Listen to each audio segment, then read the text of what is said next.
Hello everyone and welcome to the International Virtual Cultural Exchange between India and Brazil schools. From India we have Kendriya Vidyalaya Janakpuri, New Delhi, and from Brazil we have Professora Eugenia Vilhena de Moraes. Miss Carla is here with us with her students from the school. I welcome her with her students and I welcome the principal, Mr. Marcelo, and the art teacher, Mr. Fabio, as well. I also welcome my students who are participating in this international virtual cultural exchange. First, let me tell you about something in India. This is the map of India. As you know, India is a multicultural country with different concepts of languages, religion, accent in each and every state, with different festivals and other related ethnic things. If I talk about my school, this is the main entrance of my school, Kendriya Vidyalaya Janakpuri. This is my school, the front gate of my school, Kendriya Vidyalaya Janakpuri. These are the four places at which we spend most of the time, apart from the classes, of course: the stage, playground, swimming pool, and library.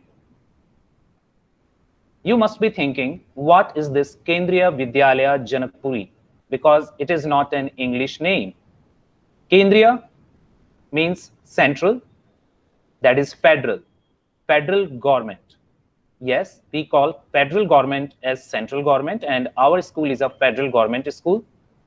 Vidyalaya means school, and Janakpuri is the name of the place in New Delhi, the capital of India, where the school is located. These three words are originated from Sanskrit language. I am Vinay Kumar, postgraduate teacher in chemistry, and I teach chemistry to high school students of grade 11th and 12th. Let me introduce you to my students who are participating with us in this virtual cultural exchange. The two students who acted as coordinators for this cultural exchange are Vivek and Rohit.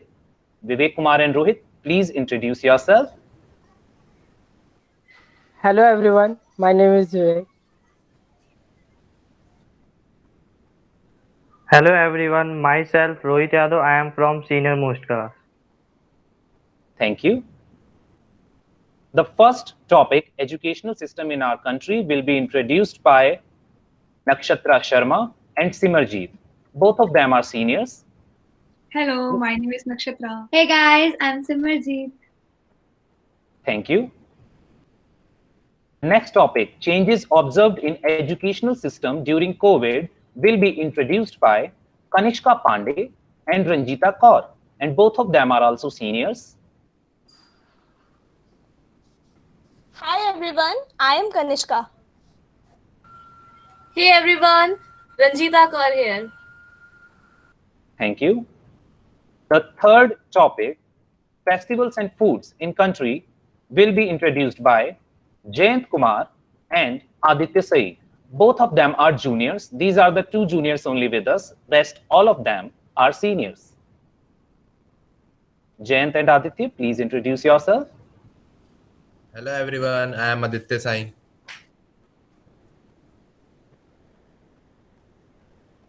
Jayant, are you there?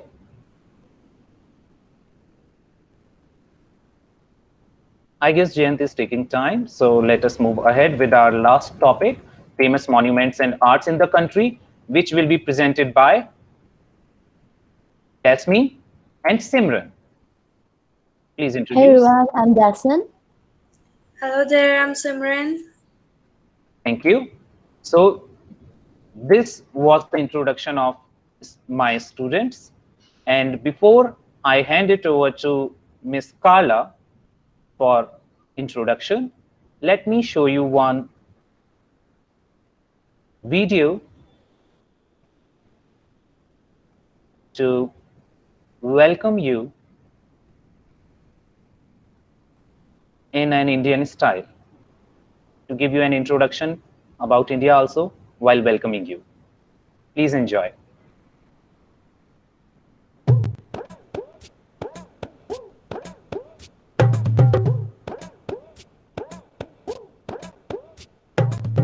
Goodness unlimited, praises beauty uncharted, joy unbounded, blessings freely granted, fun and fulfillment, living in the moment.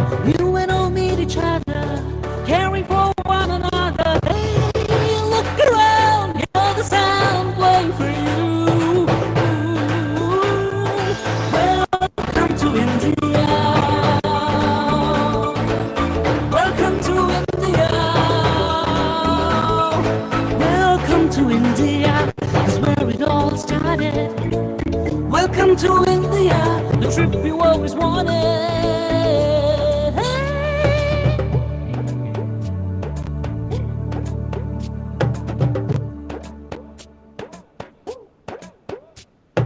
Jesus, Krishna, Durga, Nala, Buddha, Ahura Mazda.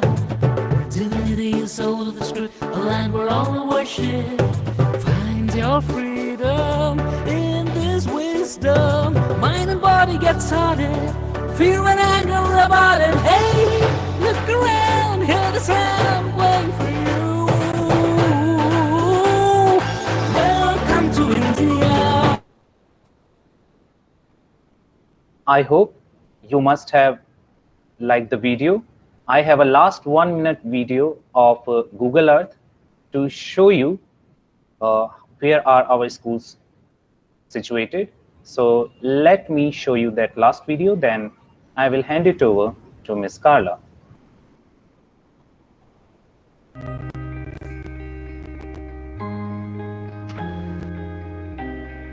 In India, this is India, in New Delhi.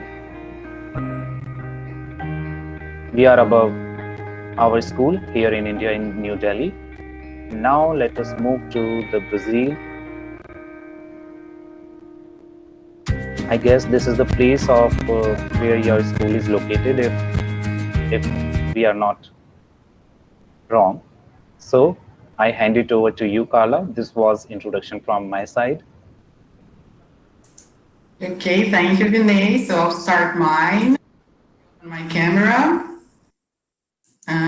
Good morning, everyone here in Brazil, and good afternoon from you in India, right?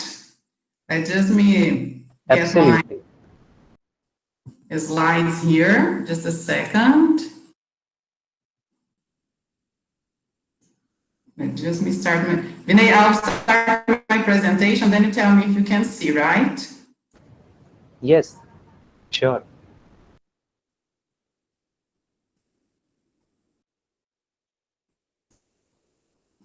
I can see that. It is visible. You can see that? Absolutely, it is visible. It is visible and clear. Okay, thank you. So, hi everyone. As Ms. Vinay has already told you, my name is Carla, so you can call me Mrs. Carla Simini. I'm an English teacher here in Brazil at a school named Escola Estadual Professora Eugênia Vilhena de Moraes. Professora is the same as teacher, okay? And Eugênia Vilhena de Moraes is the name of an important teacher here in Ribeirão Preto, the city where we live, okay? As I've already told you, I'm an English teacher. I graduated in 2007. I graduated in Letras, or you can say languages, and it allows me to teach Portuguese and English here in Brazil. I've been teaching for 13 years now. I've already worked for different kinds of schools. I've already worked for private, regular schools, and also for public, regular schools, as well as language schools. But nowadays, I'm only working for a public regular school. That's Professora Eugênia Vilhena de Moraes, okay? Our school is a run government school, okay? It's not federal, it's a state school. These are some places at our school. Here you can see one of the streets of our school. Here we have kind of a garden. There are lots of flowers around our school. You can see that, okay? These are some of the teachers and students working and studying in the beginning of this year, 2020. This is my first year at Professora Eugênia Vilhena. I used to work at other schools, and nowadays I got transferred to this one. And it's a very amazing school, as you can see. There are lots of students. Teachers can work in the classroom. They can also work in the patio. Here you can see some students doing some art with Mr. Fabio. The students were sticking some cards on a Valentine's chart we made for them. Here you can see some more students doing their exercises. Here we had kind of a meeting for deciding the clubs at school, because we are a full period school, and students can form some groups and work with these groups, doing things that they enjoy, like they have acting groups, dance group, music group, and so on, okay? Here you can see some of the teachers. Here it is Mr. Fabio, who's joining us today. This is myself. These were the first, I think this is one of the first days at school. We were getting together, we were getting to know each other. And here teachers were dressed up because Carnival, we were celebrating Carnival at our school. You can see me here. And we like celebrating Carnival, and we like showing our students that teachers are also happy. Teachers also like Carnival.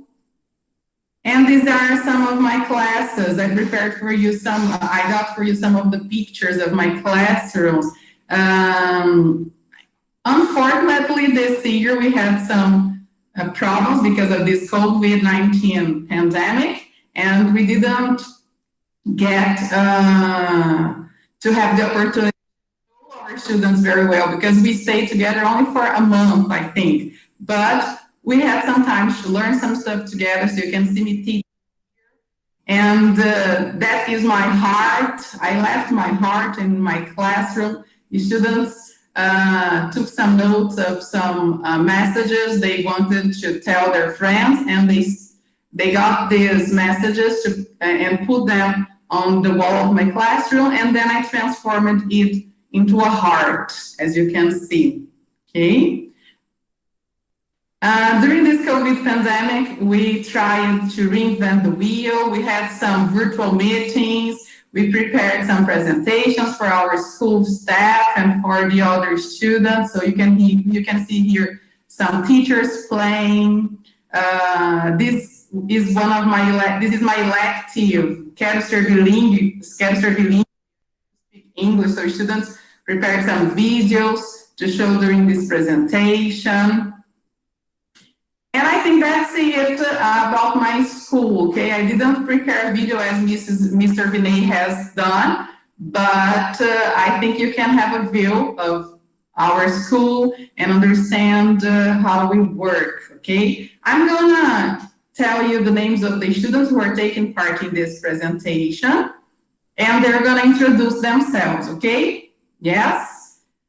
So talking about the education system, our educational system in Brazil, we're having Lívia and Tamiris.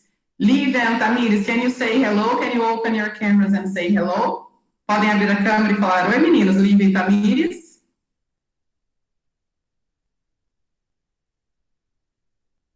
Let me see you. Lívia, your microphone is off. Tá desligado o microfone, Lívia. Hi, my name is Lívia. Ok, Tamiris.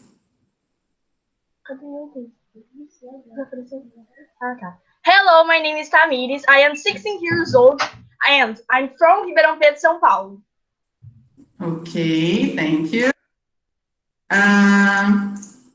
The next student to present to talk about education during the COVID pandemic is Yasmin. Can you say hello, Yasmin? Hi guys, my name is Yasmin. Okay, thank you. The other two students who are talking about festivals and typical food or festivals and foods are Eloá and Raquel. Hello, girls. Hi, my name is Ella. I'm from Brazil, and I am 16 years old. Okay. And sorry, let's just me open here. The next two ones are Gabriel and Maria Eduarda, who are talking about monuments and art in Brazil. Can you say hello, guys? Hello, everyone. I'm Maria Eduarda. Okay, go on, Gabriel. Pode falar, Gabriel. Hello everyone, my name is Gabriel. I'm 17 years old. I'm from Ribeirão Preto, São Paulo. Ok, Duda, quer falar de novo? That's okay. Teacher. Yes, Raquel? Eu não me apresentei, desculpa. Ah, então pode se apresentar. So sorry. My name is Raquel. Okay, thank you, Raquel. So that's it, Vinay. So, and here we have, we have Mr. Fabio, who is our art teacher. So, Mr. Fabio, if you want to introduce yourself. Of course, yeah. Hi, guys. Hello, I'd like to say that I'm proud to be here. My name is Fabio, and I'm in English in the art too. And he is my brother Panda, because my nickname is Panda. I'm a Panda teacher. Thank you so much, and I'd like to say that I'm so proud. Thank you very well. Thank you, Mr. Fabio. So, Mr. Fabio is the art and English teacher at our school, guys, and he has a very fun nickname, a very lovely nickname. That's Panda. Everybody calls him Panda at our school. Yes, here in Brazil,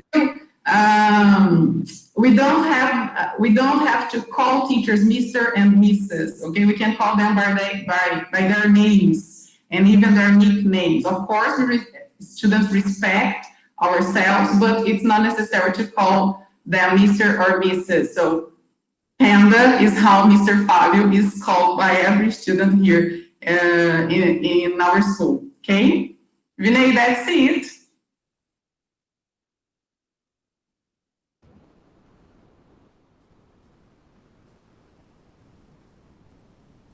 Thank you, Ms. Carla. It was really wonderful, and I was so overwhelmed and so happy to see all those beautiful pictures of the classrooms and the activities and the different group activities. And yes, not only you, we also miss during this COVID-19, a lot of things has happened. So without much ado, let us move ahead with the cultural exchange. And our cultural exchange topics are, first topic is education system in the country. Second is changes observed in educational system during COVID. Third topic is festivals and foods in the country. And the fourth topic is famous monuments and arts in the country.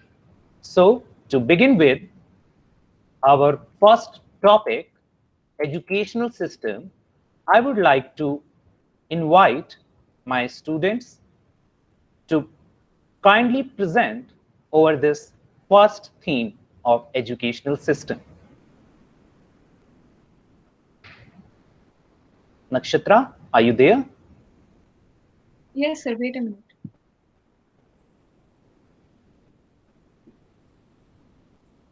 please stop presenting the screen? Yes. Over to you, Nakshatra and Simarjeet.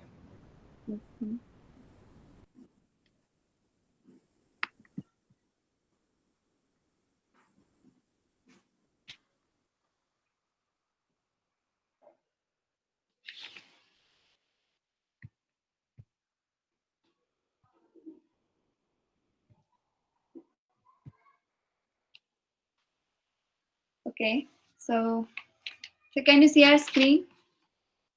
Yes, absolutely. We can see. Okay. So hello and namaste to everyone. I am Nakshatra Sharma. And I am Simarjeet Kaur. We are from senior most class. We are here to introduce education system in India.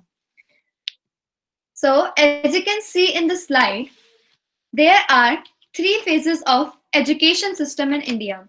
First phase is ancient education. The second phase is current education, and the third phase will be the new policy, which is going to be launched soon. First of all, we will introduce you our ancient education system. Now take a glimpse towards the pictures. As you can see, an old man sitting above was known as Guru, that is teacher, and the student sitting on the ground was known as Shishya. The life of student and teachers in ancient time was really very unique. Student used to live with teacher in a house called ashram. In the ashram, student used to cook food by themselves and had to do their own work and clean ashram by themselves. And the most amazing fact about the ancient education was that student used to live in ashram with teachers till their education was completed. The main subjects they were taught were ritualistic knowledge, astrology, astronomy, politics, Puran, history, and Shastra, logic. Beside these studies, the gurus or teachers were also taught archery, yoga, Sahaj yoga, etc. After the period of study, the student had to pay fee to teacher as the honor of respect and thanks, known as Guru Dakshina. Now, after the introduction of ancient education, now let us introduce you to the current education system of India. So, first of all, I will introduce you to our uniform. So, the small girls of our school of age 6 to 7 wears a long top, as you can see in the slide. Girls of age 7 to 9 wear a shirt and a skirt.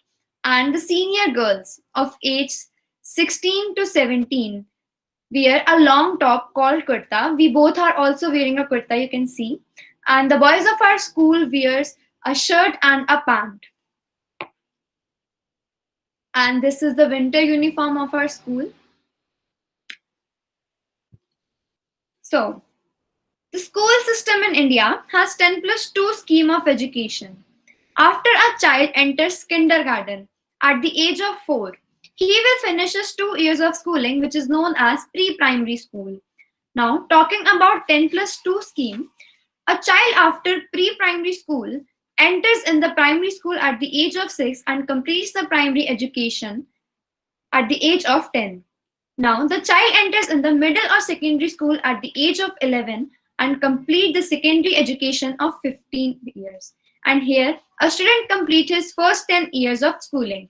The next 2 years of education for 16 to 17-year-old student like us is completed in senior secondary school.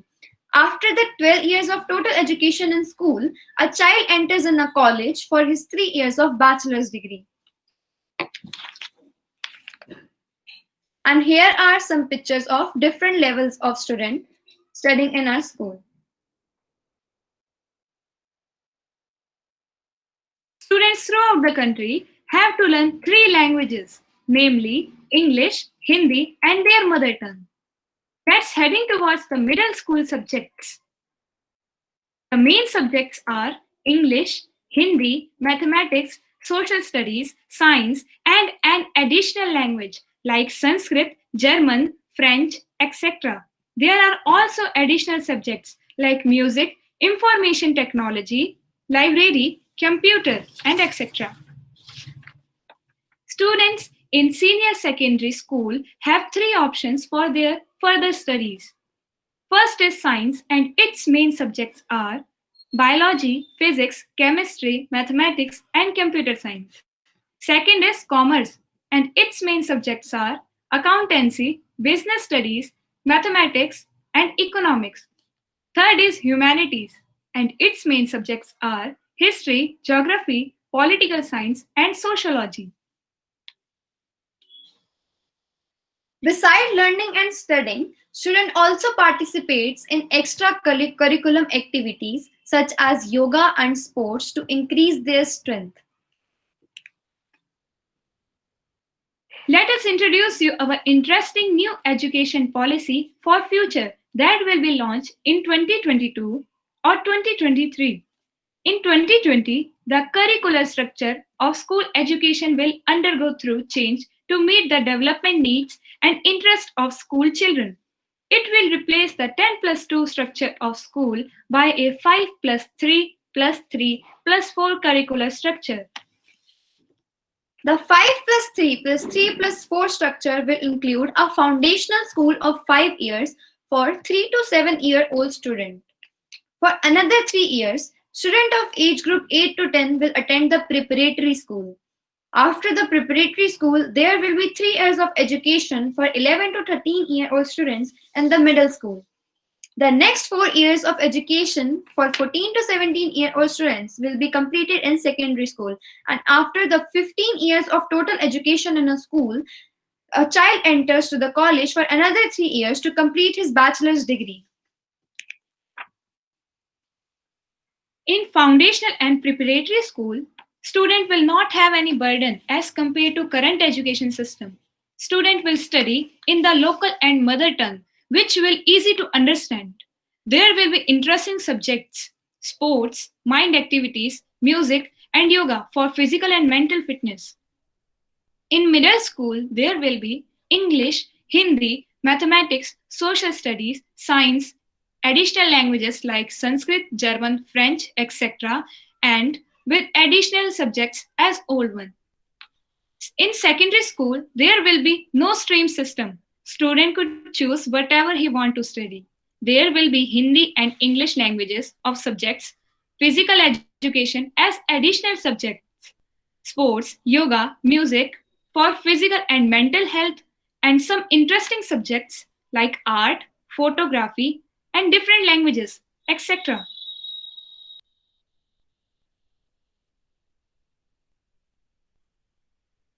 And here are some pictures of curriculum and competitions. Students participate in different competitions. Unique facts. Oh my God, this is my India. India has 28 states and 8 union territories. Every state has its own language and culture. India has a population of 135.26 crore. There are 22 major languages in India, written in 13 different scripts, with over 720 dialects. The official Indian language are Hindi, with approximately 420 million speakers, and English, which is also widely spoken. Thank you, and have a nice day. Thank you, Simarjeet and Ranjita. I would like to ask if any of the Brazilian students have any query, they can ask freely. Simarjeet and Ranjita would answer that. If you have any query, you can ask. Okay, I'm gonna ask them, Vinay. Guys, do you have questions? Alguma pergunta pessoal para eles? English, it's Portuguese. Yes, I told you in English and then in Portuguese so that they can understand. Okay, so I ask questions. Okay. Can you repeat the question in English again? No, I'm asking them if they have questions. Okay. I think they do, because they are Professora, Yes, Eduardo. pergunta que tipo de comida que eles comem lá no recreio. Okay.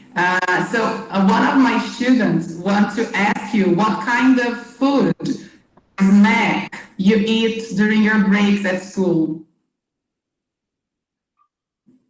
Are you asking about food? Yeah, food.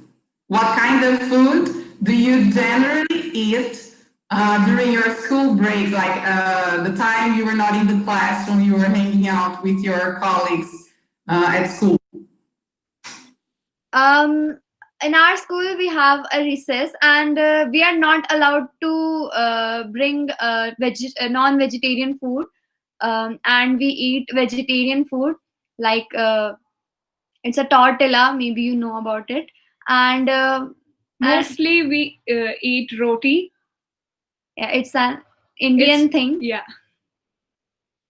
My friend Jayant will be showing you in his presentation. Okay. Okay, thank you. Thank you so much. So guys, they are gonna show you during the food presentation. So yes, I hand it over to you, Carla, Miss Carla. Now up to you and your student for this first sub-theme. Okay, and Vinay, I am the one who's handling their slides, okay? So they are just presenting, but I am the one who's handling the slides here. Just me find them here. So Tamiris and Lívia, it's time for you now, okay? So I'm gonna tell them in Portuguese, Vinay, the same thing I said now, okay? Absolutely. É a vez de vocês agora, eu vou colocar os slides. E aí vocês já podem começar, tá? Só um minutinho. Just a second, guys. Your video is not on. Yes, I'm gonna start the presentation.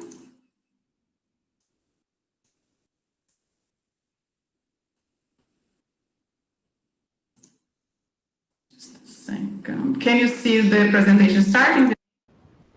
Yes, we can see. Okay, so just a second. Leave this, just a moment. Okay, girls, you can start whenever you're ready. Podem começar, meninas.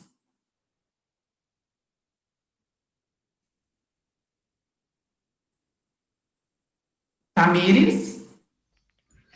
É a Lívia, professora, primeiro slide. Ok, Lívia, you can start. Pode começar. Espera aí só um minuto, professora.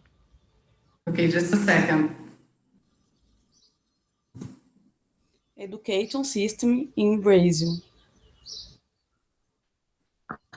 Formal education in Brazil is divided into preschool, student age 4-5, elementary school and junior high school, student age 16-14, high school, student age 15-17.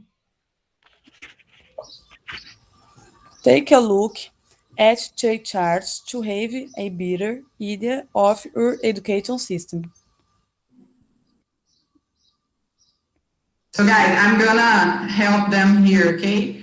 As you can see, our education system has some levels and subdivisions. Here you can see basic education. In basic education, we have child education that is divided into nursery, school, and preschool.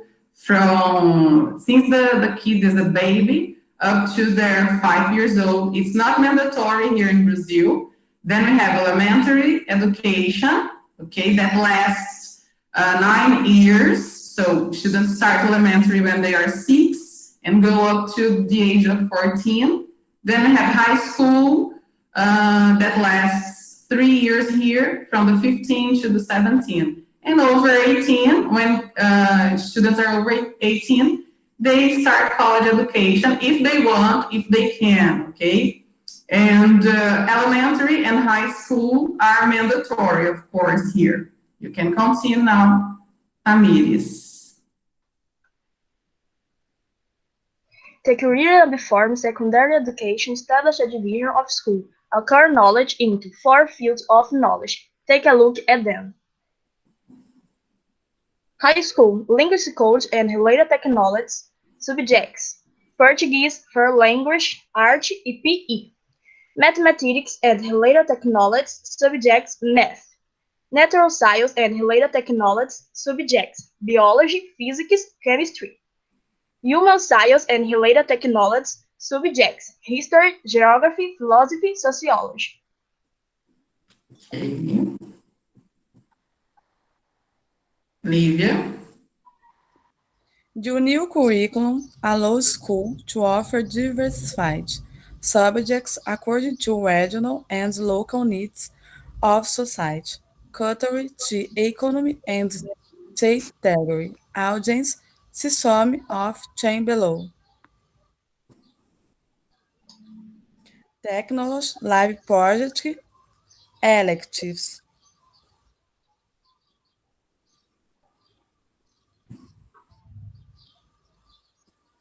Tamiris.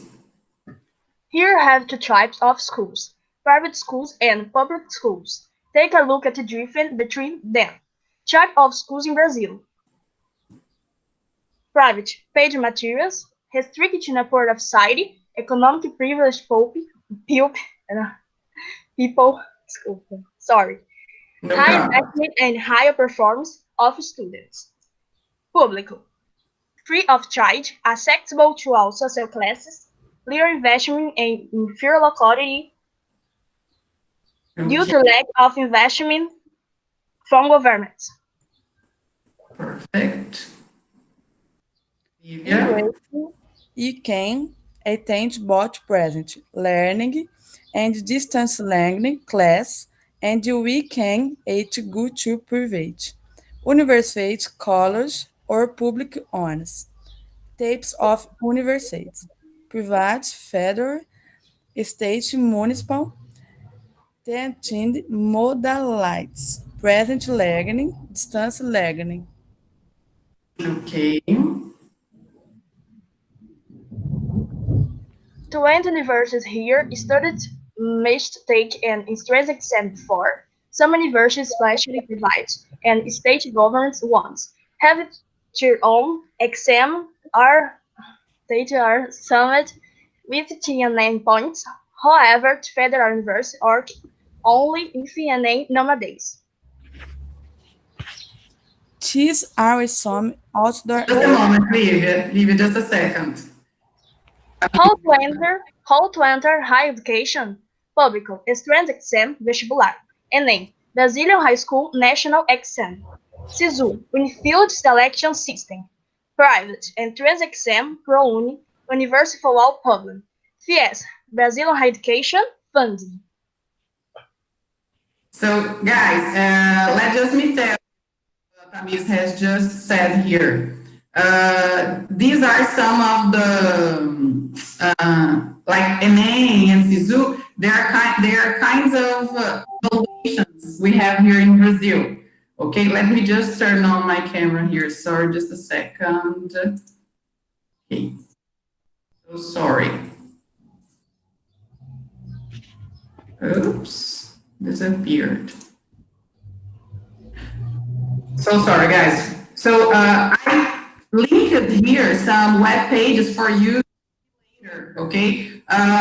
If you are interested in knowing more about NA, if you want to know more about SISU, so I linked internet pages here so that you can read that, okay? But NA is a kind of evaluation, okay, that nowadays allows most to enter a university. And SISU, as the name said, it's a unified selection system, okay? If you want them to enter the site, you can take a look at here and search for some more information. And then at private schools, we have ProUni. That's a kind of university for all program. So after taking a name, you are going to get the opportunity to enter some universities and don't pay for them, some private universities, and don't pay for them according to your points, okay? And FIES is a kind of a funding. Students who cannot afford to pay a private university but couldn't one can try to get FIES so that they can study for a period of 4 or 5 years, okay?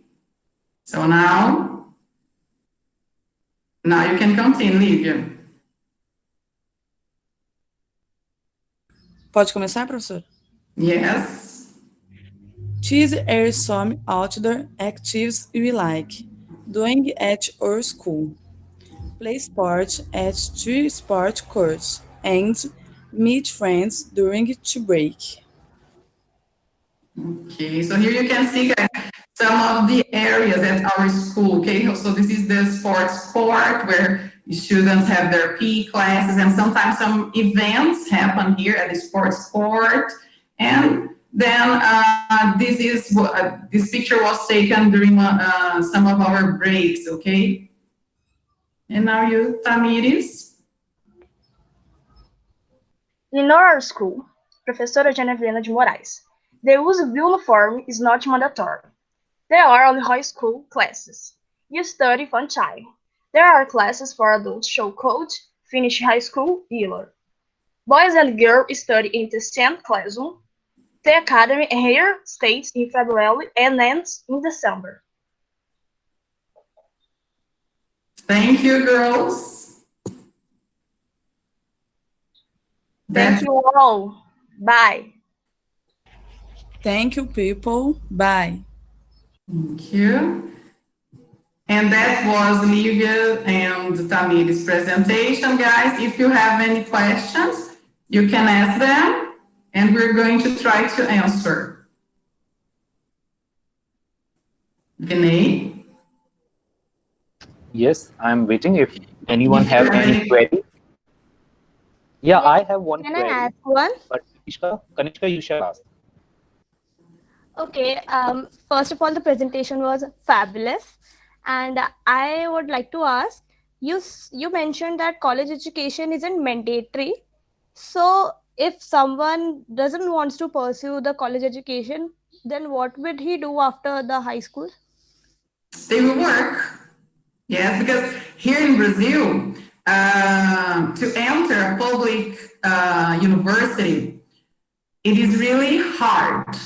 Actually, most of the time, the ones who get to enter a public university are the ones who studied for their whole life in a private school. It is so sad to say that, but nowadays, public schools in Brazil are really good, but they don't get a lot help or investments from our government. Sometimes our classrooms are crowded, there are lots of students, and maybe cannot do a very, how can I say, not a great work, but we can sometimes, due to the problems we have because of lack of investment from our governments, we cannot teach our students so well in the way we would like to, because the classrooms are crowded, sometimes we don't have enough material for everybody. And because of this, sometimes the students who are in public school cannot enter a public university because there are lots of students competing for the courses the public universities offer, because the public universities in Brazil are the best ones. So they are really good. And most of the time, the students who are studying in private schools are the ones who are getting to enter a public university. That's so ironic. And most of our students who cannot go to college are going to work to help their families. That's what happened here most of the times. That's so sad to say that, but that's what happens. And most of the times, not only they don't start working only when they're only after high school, but during high school, most of my students and Brazilian students are already working to help their families support their houses. I don't know if I answered your question. Yes, absolutely. I guess. Sorry? Yes, ma'am.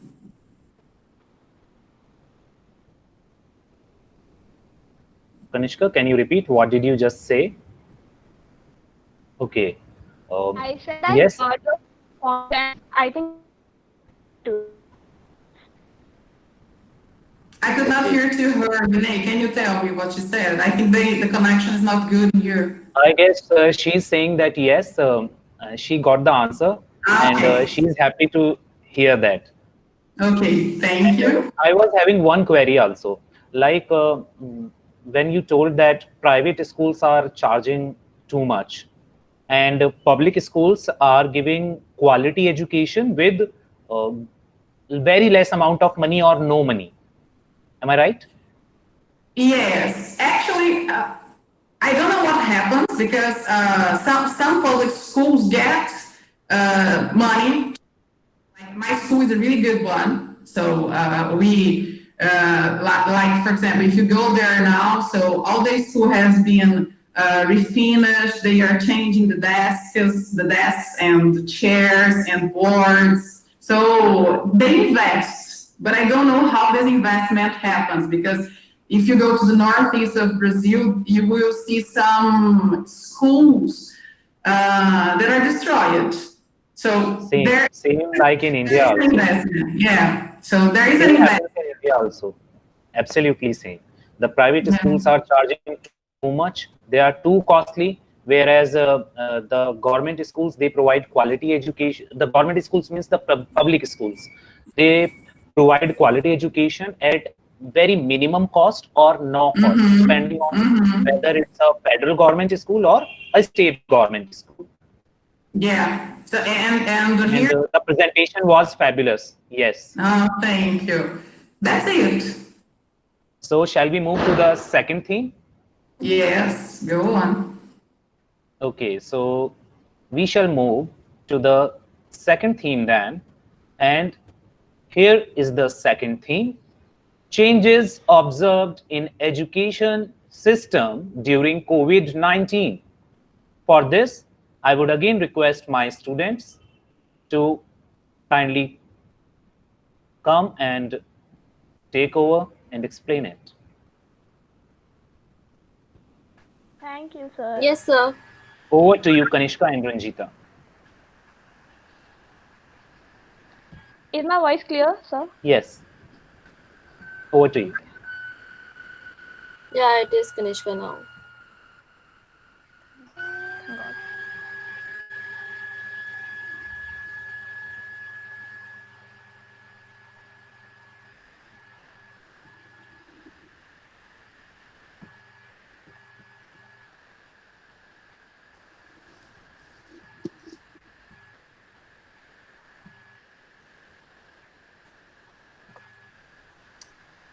Hi everyone, Namaste. My name is Kanishka. Hey everyone, Namaste. Ranjita Kaur here. Today I feel very blessed and accomplished to be interacting with you people, which I never thought I would ever be able to do. So today we will share some changes observed in education system due to COVID-19 in India. And the one common change is what we all are aware of. That is the e-learning. Now, we know the COVID-19 has resulted in schools shut all across the world. And do you believe, globally, over 1.2 billion children are out of the classroom. And we, the upcoming generation, is an asset for every country. Therefore, this pandemic resulting in online work modes has got its own pros and cons.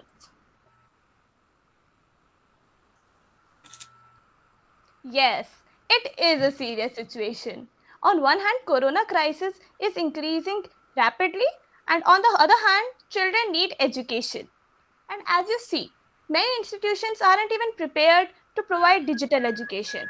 Also, you get knowledge only on a theoretical basis. And when it comes to use whatever you have learned to put in use, it may be a little different. I do miss my friends altogether. Changes for every student is kind of similar. We miss the days of laughing, fighting, hanging out with our schoolmates. Rather than always asking for pen from others, we have to use our own pens. We can no longer make paper planes and share tiffin in running classes.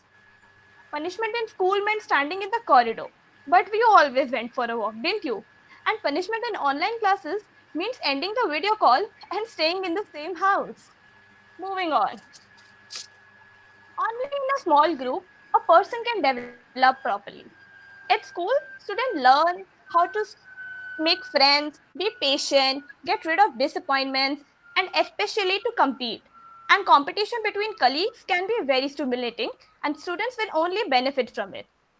Online learning cannot offer human physical interaction. talking to each other by writing in a notebook in the running class is replaced by Snapchat and WhatsApp. Also, the online courses cannot cope with the thousands of willing students that try to join the great discussions provided by our teachers. And as you see, in conclusion, it is clear that online classes should be seen as a complement only. Not even the best online courses can fully replace the personal contact with our inspiring teachers. I love my Kendriya Vidyalaya and I can't wait for the vaccine to arrive so that everyone could be joyful once again. Thanks. Yes, indeed, Kanishka. Our anxieties are to the peak, waiting for the schools to reopen again. And we just can't sit idly at home and let the pandemic affect our academics. So let me highlight what initiatives government and private institutions of India have took to provide education in these harsh times. Each organization is working their own way in coordination with technology and knowledge to provide must education to children all across the country. The COVID-19 pandemic situation has posed unprecedented challenges requiring teachers to adapt in teaching online. The school lockdown confronted teachers, students, and parents with an entirely new situation. Continued teaching and learning was only possible through alternative means of schooling. Now, schools are using platforms like Zoom. Government schools are using platforms like Zoom, Google Meet, and Cloud Meeting app for on and other video conferencing apps for providing scheduled classes, where teachers also maintain contact with the students through apps like WhatsApp. For private schools, different schools use different strategies to provide education. Some schools have their own apps where they assign work, give tests, and conduct classes. Some use methods same as the government schools. On the other hand, in in Kendriya Vidyalaya, initially live classes on Facebook and YouTube were held, but it couldn't ensure whether all the students were attending the classes or not. So later on, we came up with an excellent idea to provide online education, that is Google Classroom. For Google Classroom, each student of Kendriya Vidyalaya is given their own G Suite ID, which enables the teachers to track record of each student and give attention to their respective performances. As you can see in the slide, each subject has got its own class. Here, we can check due assignments. Teachers can attach different files related to our subject topic. A Google Meet link is present in each class by which we can join classes at the assigned time. I find this quite user-friendly. And besides all apps and technologies, it's our teachers who are giving their utmost efforts for their students. Their dedication is making education possible during these harsh times. We are really, really grateful to them. For conclusion, we can say that online education cannot be exactly like the offline one, but it cannot be considered less if we put our efforts. And we can prove that online education really productive. Thank you. Namaste. Dhanyavad.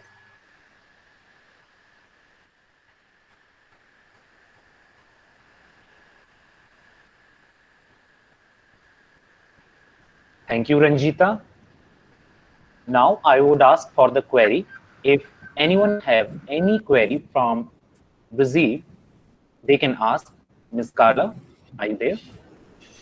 Yeah. If Guys, any of the Brazilian students have any query, they can ask. do you want to ask any questions about education during the COVID pandemic? Yes. Professora, Yes. eu queria saber se eles têm que cumprir o mesmo horário da escola que teria normalmente se não tivesse a pandemia, ou se é outro horário. Okay. One of my students, Eloá, is asking if in India, you teachers and especially students, if you have to attend the online classes using the same time you used to go to school. So, for example, here in Brazil, I have to work for 8 hours a day, and students have to attend classes for 8 hours a day. Unfortunately, they're not doing that now during COVID. And Eloá wants to know, what about you in India? Do you have to attend the classes for the same amount of hours you attend it presentially? Okay. I would like my students to answer. No, actually, it is not like the usually our classes were held. And I mean, when schools were the timings of school were 12 to 6 in the evening. But now in online education, we study from 8 in the morning to 12 in noon. We attend 4 classes daily. Okay. Okay. Let me clarify one thing. Since our school is a federal government school, the central government school, so many schools in New Delhi are running in 2 shifts. Shifts means one is morning shift, another is evening shift. The morning shift school and evening shift school are entirely different school. Only the principal is same. There are 2 different separate vice principal for each shift, entirely different set of teachers and entirely new students. Only the principal is same. The morning shift runs from morning 8 to 12, and the evening shift runs from 12 to 6. That's why Ranjita, my student, said the second shift. The second shift means the evening shift. Our school is a 2-shift school. There is morning shift as well as evening shift. And there was a time period of a duration of 6 hours when there was no COVID. And now, keeping the health of students in view, the Ministry of Education have ordered that we can have only 4 hours, and that too is splitted for at least there will be a gap of 15 minutes between 2 classes. It has to be mandatory. Now, for elementary school, the time is 2.5 hours. For middle school, the time is 3 hours. For high school or senior secondary school, these students are from senior secondary or high school, so they have a time of 4 hours. Okay, got it. Thank you, Mr. Vinay. And I don't think I know how to pronounce the names of your students. Thank you, girls. Because the names are in Hindi or Sanskrit Very beautiful language. names, by the way. So if any other student have any query, then they can ask. I have handed over to you completely for second theme. The Okay, education let me during check with them. Any more questions, guys, from Brazil? I think they don't. So okay, so I hand it over to you, Miss Carla, for the second theme, education during COVID. Okay, so Yasmin, that's your turn now, okay? I'm going to start with the presentation here. Just a second.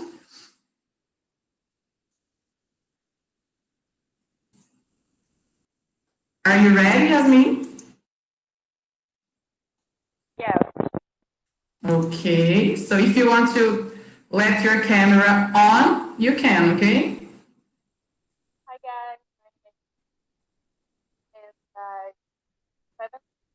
Yasmin, the sound of your microphone is not so good here. Oh, I'm sorry.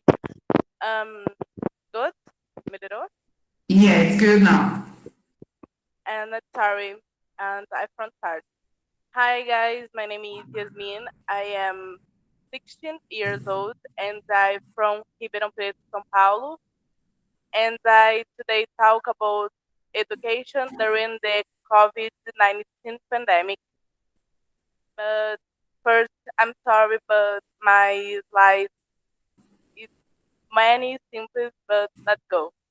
And education during the COVID-19 pandemic is because of the COVID-19 pandemic, we had to reinvent the view and learning many new things at the same time.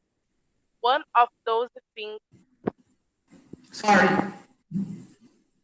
One of those things was to learn how to study from home using technology. For some of you, homeschooling means sitting in front of a computer or using a cell phone and focusing on our students only, but for others, the difficulty to focus on their students alone or the lack of a professional help turned her studying into a very hard challenge.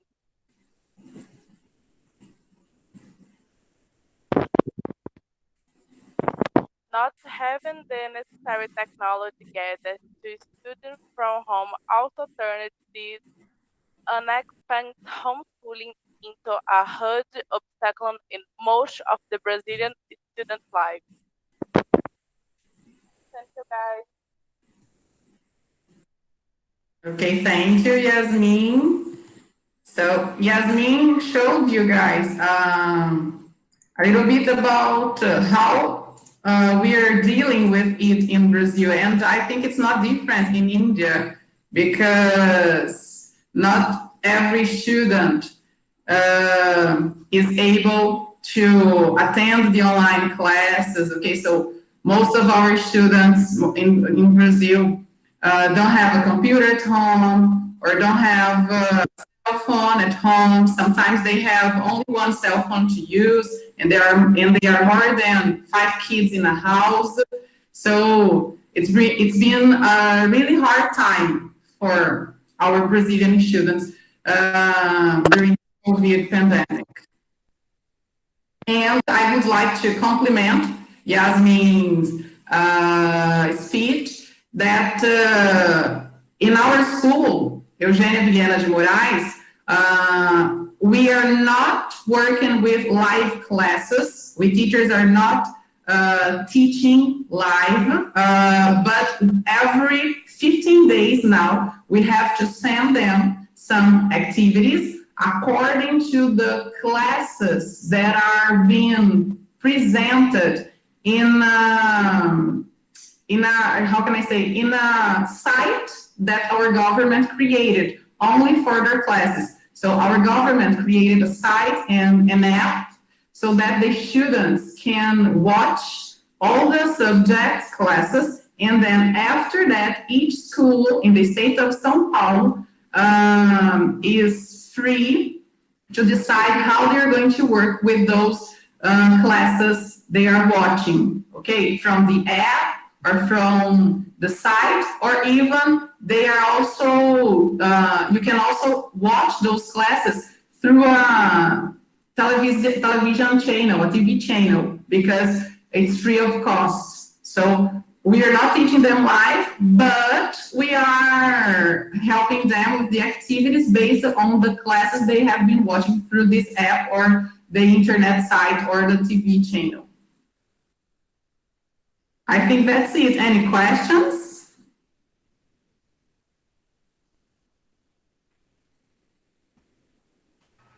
I would like to ask something. Okay. I have heard, I know that in starting the situation in Brazil was kind of worse. There were so many corona cases in Brazil. So what was your feeling about this? How did you cope with all this? About the COVID situation? Yep. Yeah. I guess Miss Carla, I guess she's asking about feeling like being a teacher and being an administrator or whatever. When you are running any school and you are habituated to a physical presence in a school, and suddenly the cases starts increasing and all are worried, then how did you all cope up with the education in the school at such a hard time? That's what I guess she wanted to ask. Okay, so I'm going to tell you what I feel as a person. So this COVID-19 situation here in Brazil is really out of control, as you can see. I'm going to talk about politics now, but I think that many more things should have been done. But I am not the one who's going to solve that problem. So at school, actually here in Brazil, things are working very different in each state. So each state is deciding what to do and how to do. So we're not united now. So for example, in Amazonas, that is one state here. So they've already come back to school. And after coming back to school, lots of people started getting contaminated by the COVID, and they had many more problems. So states decided not to come back. The other states decided not to open schools. So I think it's been really hard because I feel, as a person, I feel confused, I feel afraid. I don't know if it's a good time to come back. I don't know if we should stay home and working like this because I don't know if it's working well. So we have to try to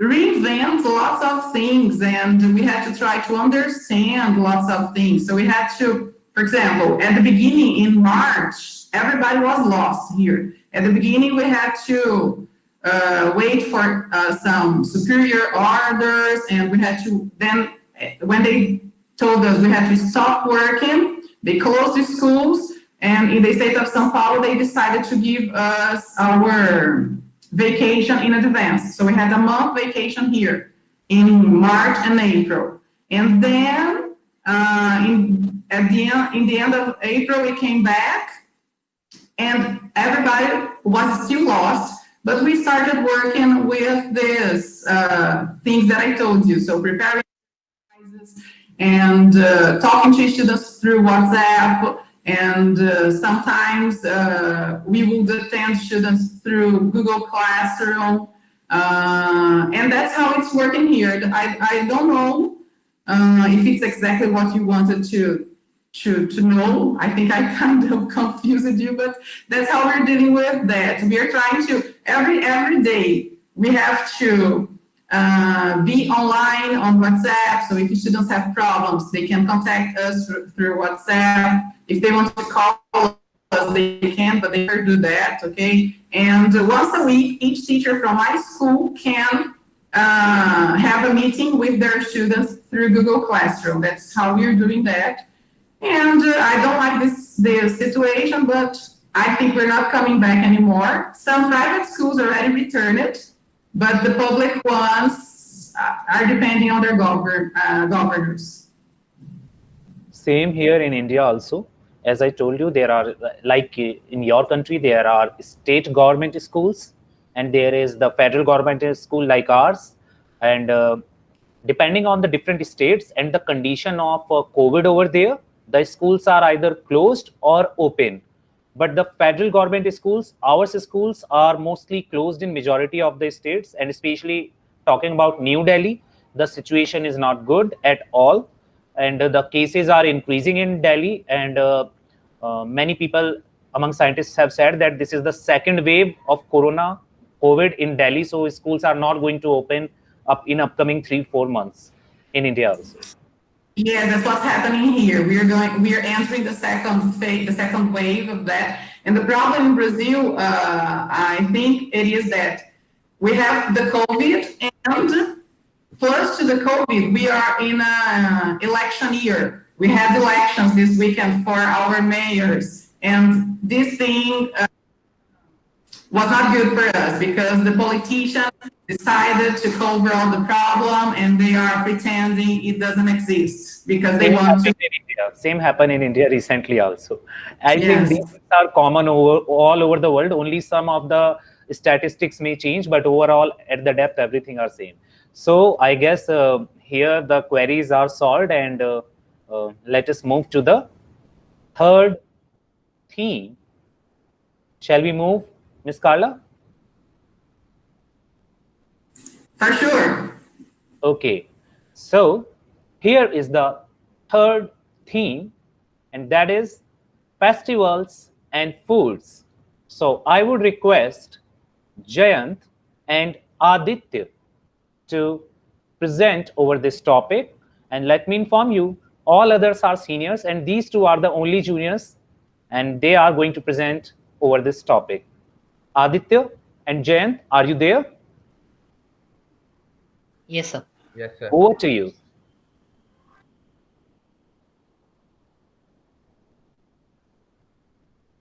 Aditya, Jayant. Sir, screen.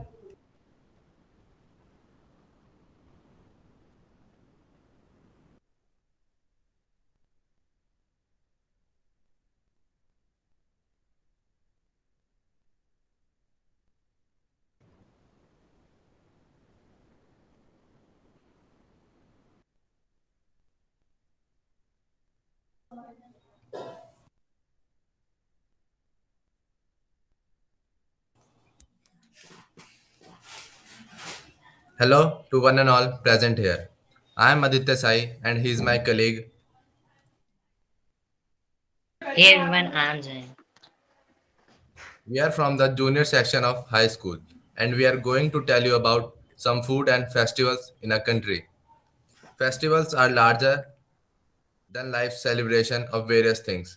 They occur at regular interval and helping in breaking the monotony of life.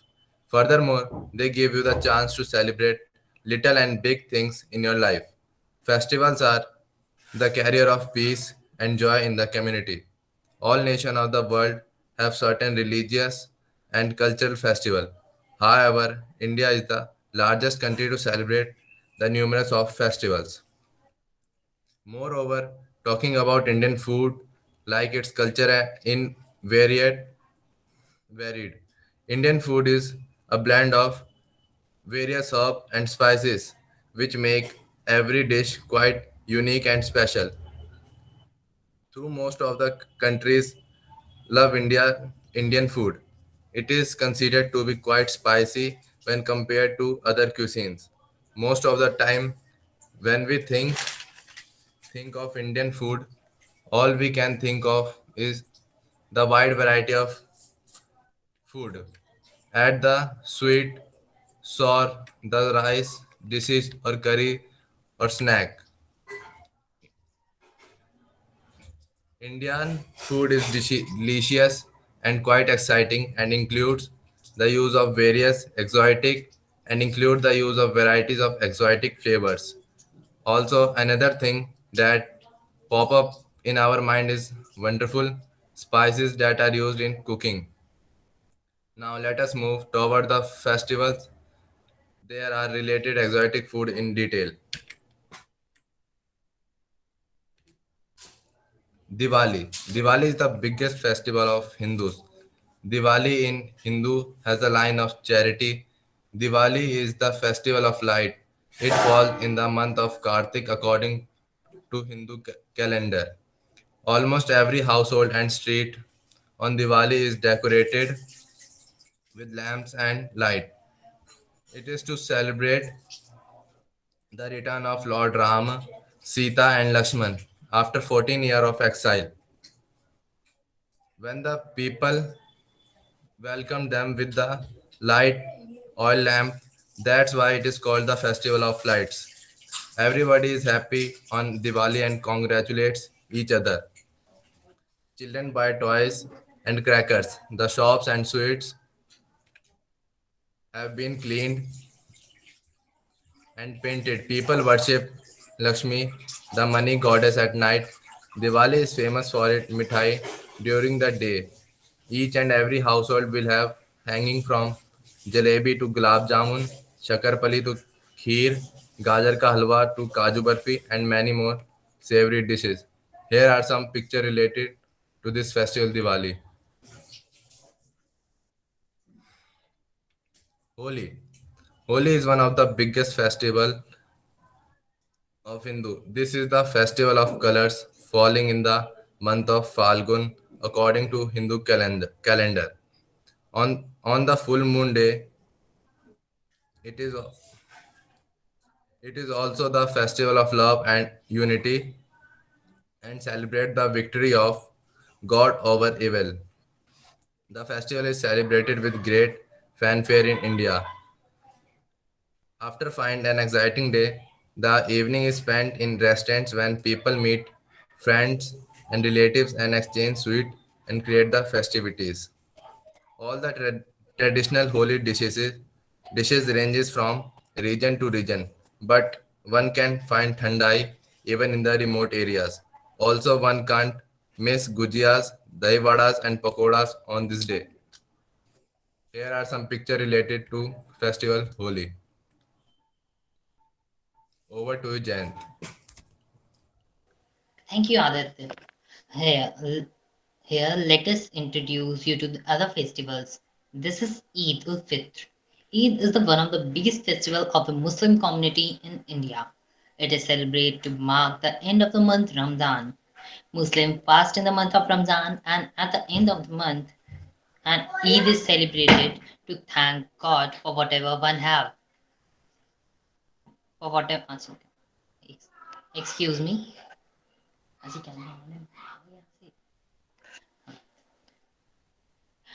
Muslim fast in the month of Ramadan, and at the end of the month, Eid is celebrated with feasts to thank the God for whatever one have. Muslims around the world make great preparations done by they buy new clothes.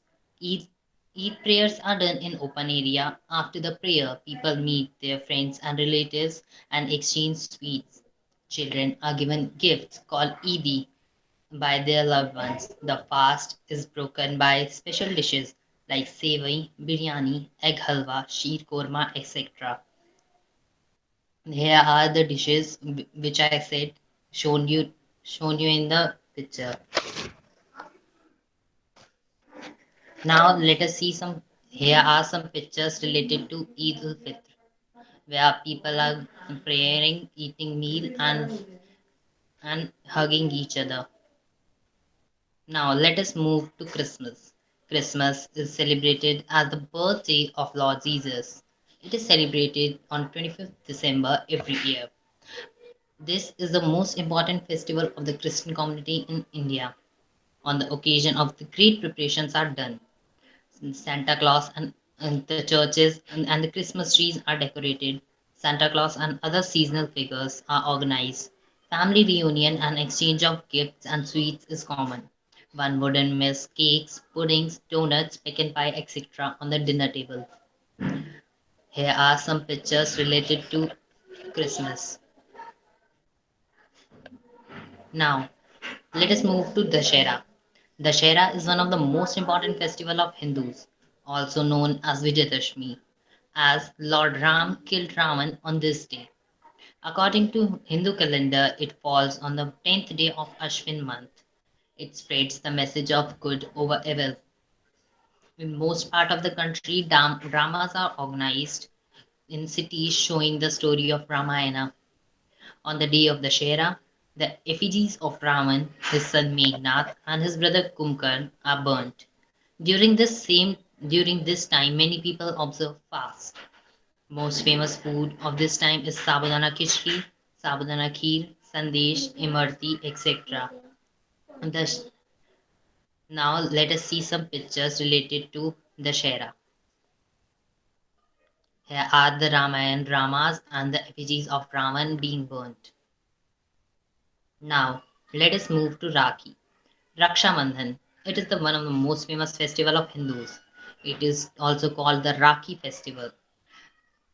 It, it is also called the Rakhi festivals, falling on the month of Shravan on the full moon day according to Hindu calendar. On this day, a sister a sister ties a band called Rakhi on his brother's wrist, marking her affection to him. It Raksha Bandhan, which actually means the bond of protection. The thread is called Rakhi. In exchange, a brother takes a lifetime pledge to save his sister from any kind of evil. One wouldn't miss burfi, laddu, kalakan, and especially gevers on the dinner table. Here you can see the pictures. Here are the sister tying Rakhi on his brother's wrist. Now let us move to Pongal. Pongal is one of the most popular festivals of South India. This is a 4-day long harvest festival marking the Uttarayan, the movement of sun towards the north.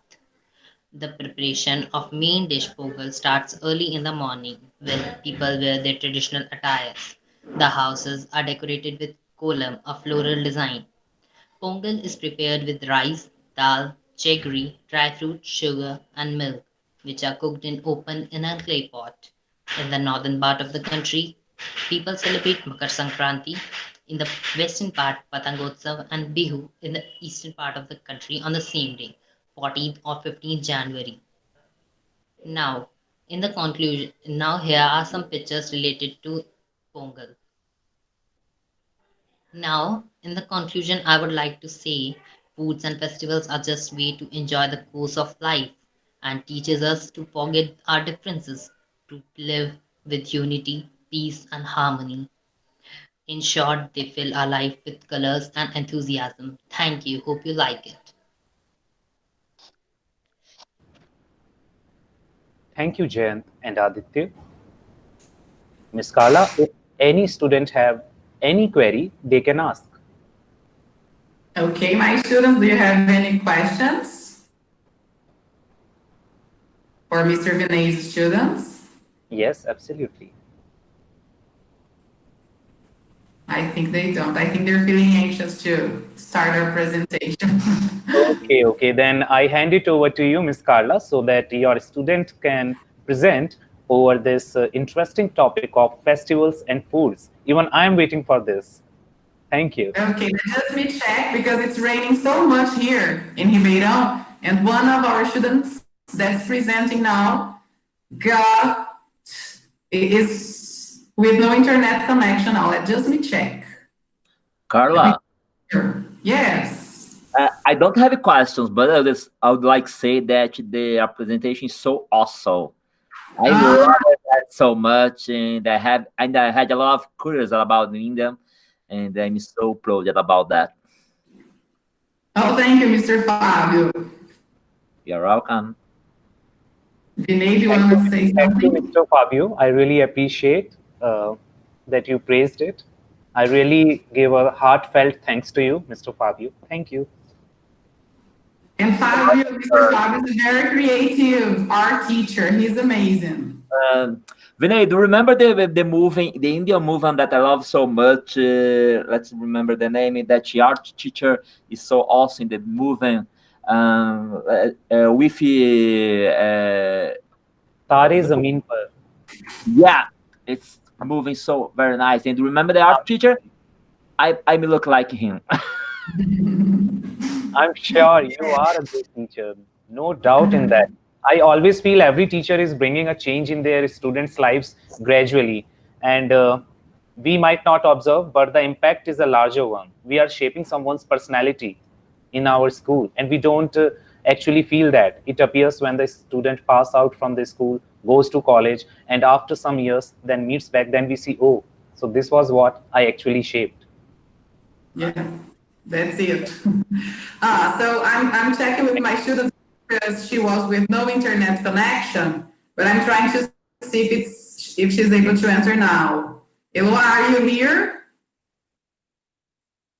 I don't think so. Just 1 minute, guys. I'm checking with her here. Vinay, see if there is a student asking for permission to enter because she's trying to enter now. Yes, if she will be entering, I will allow immediately. I have allowed everyone. So if she's not able to connect again, I will do her part, okay? Yes, absolutely.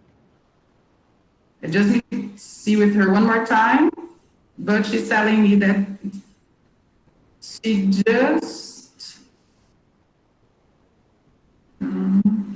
Okay, so she said it's not possible for her because internet's not going. Let me tell her that's okay. I'll have to do what she was going to do, okay? And Raquel, are you ready? Because you're talking about food. Yes. Okay, so vou apresentar primeiro. I'm presenting first, Raquel, and then you, okay?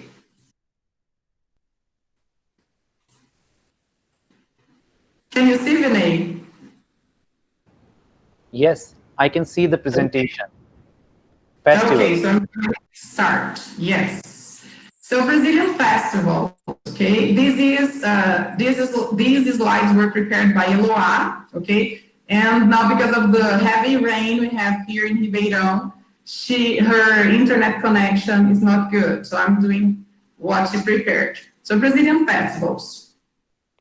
Festa Junina, June party. In Brazil, we have some different festivals depending on the time of the year and region of the country. Among these various festivals, the one I like most is the June party, which is a celebration in honor of some Catholic saints. They usually happen in the month of June. One of the most traditional foods at this festival is corn. You can eat it either on the cob or fried, or enjoy many other dishes prepared with it, such as pamonha, curau, cake, popcorn, etc. Some other festivals we have here are Carnival, Bumba Meu Boi Festival, Tanabara Matsuri. Bumba Meu Boi is a festival that celebrates a legend of our folklore. There are lots of stories about this folklore character, but in short, it's about the resurrection of an ox that was killed by a man. The celebration is more traditional in the north and northeast regions and takes place during June and July. This festival dances, music, and acting performances. Another festival that I like a lot is Tanabara Matsuri, a joyful festival that celebrates the Japanese culture. Here in Brazil, there are many descendants of Japanese immigrants. In some big cities like São Paulo, there are entire colonies only for Japanese descendants. Some of the things that these immigrants brought to Brazil was this festival and many delicious foods, which ended up in a mixture of culture and cuisine. In this festival, you can watch cultural presentations and eat varied food. So this was Eloá's presentation, okay guys, and unfortunately, she's not on now because of the rain. And she talked a little bit about some of the festivals we have here. As you can see, this festival here, Tanabata Matsuri, is one festival that Eloá enjoys a lot. Yes, it's related to Japanese culture, you can see, because she's a descendant of Japanese people, and she really enjoys this festival. And Bumba Meu Boi is a very famous one here in Brazil. Okay, you can see here you have a bull. Okay, so here we have some men under this character, and they role play a fight, a dance at the same time, and it's very popular in the north and northeast of Brazil. Okay, I didn't talk too much. They didn't talk too much about Carnival here because I think that around the world, everybody knows Brazil, especially because of samba and Carnival. But Mr. Vinay knows that I like to say, and I told my students to look for that Carnival is not the only festival we have here. It is one of the most famous around the world, but it's not the only one. We have very important festivals here besides Carnival, okay? They're not in the picture, but we have rock festivals, we have country festivals, we have many different ones. Carnival is just one of them. It's a very happy party, but for example, in the south of Brazil, it happens in one way. In the southeast, it happens in another way. In the north and northeast, in different ways. So it's very good happening around Brazil. Okay, and Carnival usually happens around February and March. And now Raquel is talking to you a little bit about our Brazilian food, cuisine. Can you start, Raquel? Yes. Professora, não está Okay. aparecendo o slide que eu vou apresentar. You cannot see? Just a second. Let me see what's happening. Raquel told me see the slide. Can you see the slides?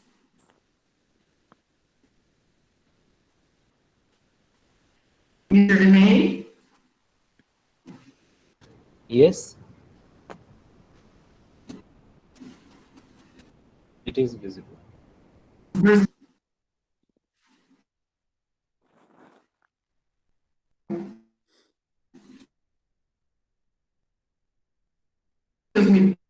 Ok? Raquel, eles falaram que conseguem ver. Você não está vendo? Can't you see? Não estou vendo. Não estou vendo. Raquel? Assim, Brazilian cuisine. Okay, so go on and start. Yes? Yes.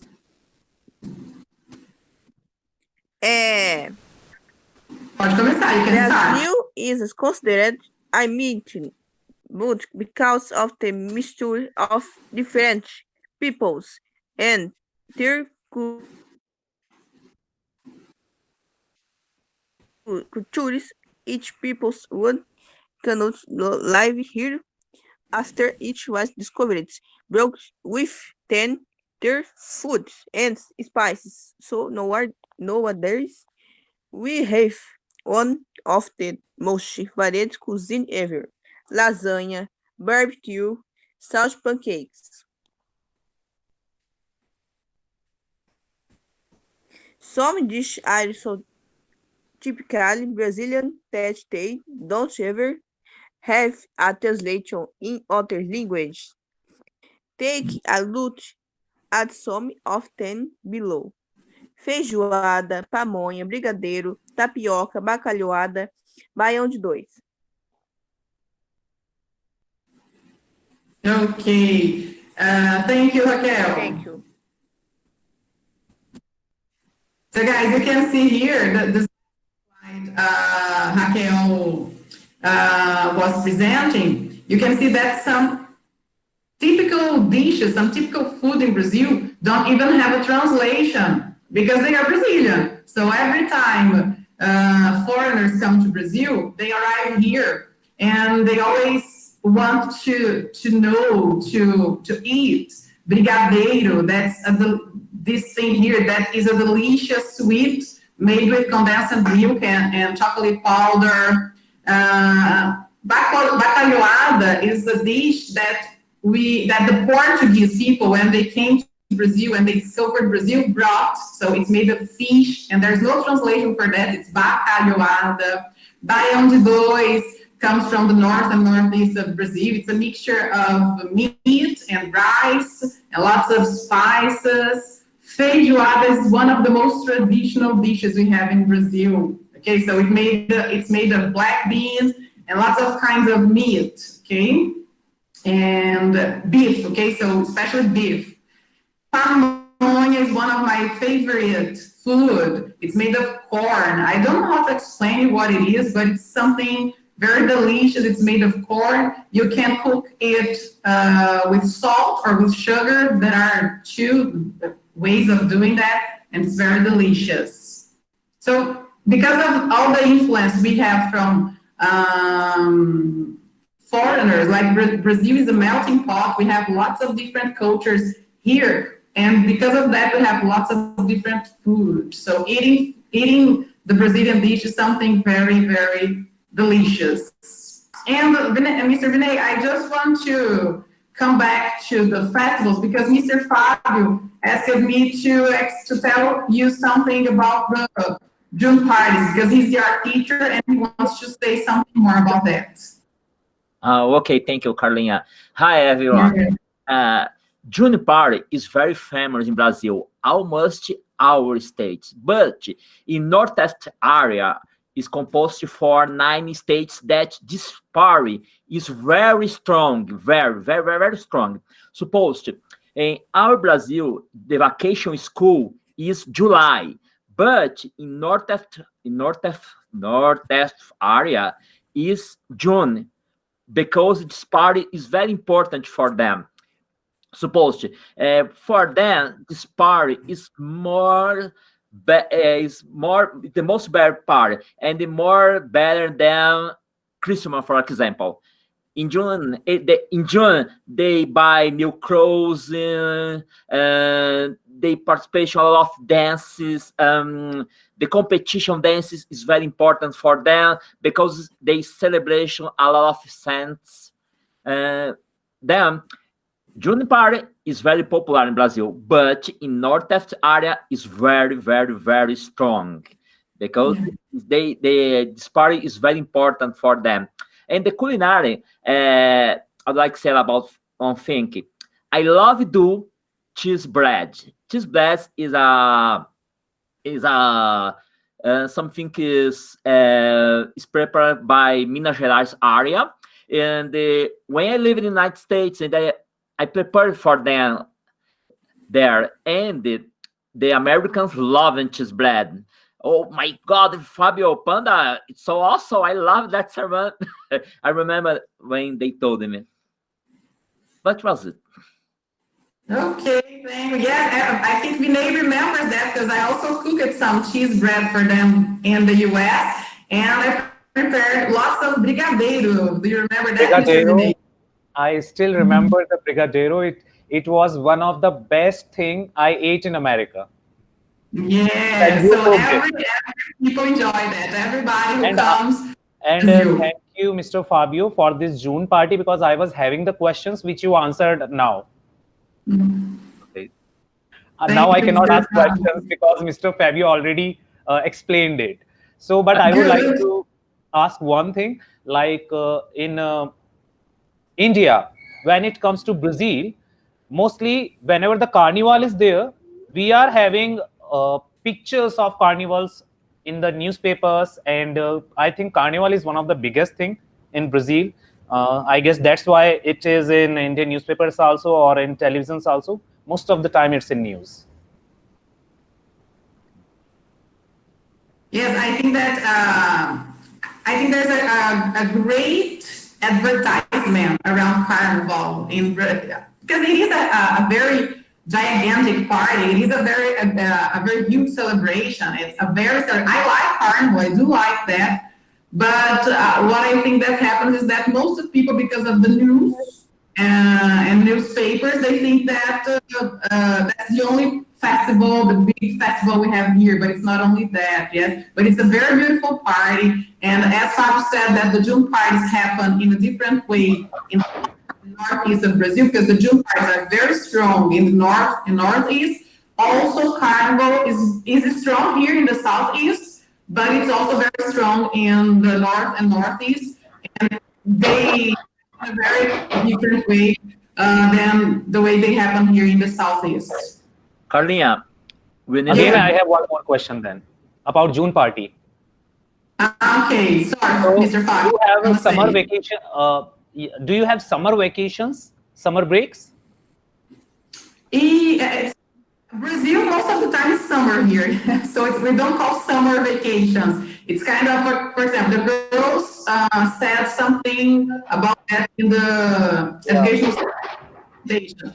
Our school year starts in the end of January, beginning of February. So, and it lasts up to June, and in July we have a kind of a recess, 15 days recess. In July, we are in the winter here, and then in December, after Christmas, we start our school break, and it's summer. Oh. Summer break. We don't say summer break, but it is the same, okay? It's kind of the same. Got it. I think Mr. Fábio wants to say something. Yes, Fábio. I would like to talk about the carnival. The carnival, the school pass in the January if allegoric cars and by 14 almost 15 minutes, but they need to prepare this party 1 year. Okay, the carnival finish in the Thursday, and the Wednesday they starting doing the next carnival for the another year. Yeah, 1 year preparing to pass by 50 minutes. Wow. Yes, the presentations in Rio and São Paulo last only 3 days, but the people behind that start working right after the end of the carnival, and they work all the year long to the next one. Okay, I guess I have asked so many questions the student didn't get any chance to ask. So see with them if they want to. Yeah, if they want to ask, they can, and if they don't have any question, then does any student have any question from India? Or shall we move ahead? I don't think any question is there. I guess we have discussed it in a detail, so everyone is satisfied. So, with your permission, shall we move to the last and fourth theme, Miss Carla? Yes, perfect. And just me tell you something. Maybe you see some of my students getting out. It's because it's raining here, and I think their internet connection is not. Internet connection problem. I understand completely. Okay, thank you. You can go on. So let us move to the last and fourth theme, famous monuments and arts in the country. And I would like to request my students to please come forward and present on this presentation. Jasmine and Simran. Sir, we would like a moment, please.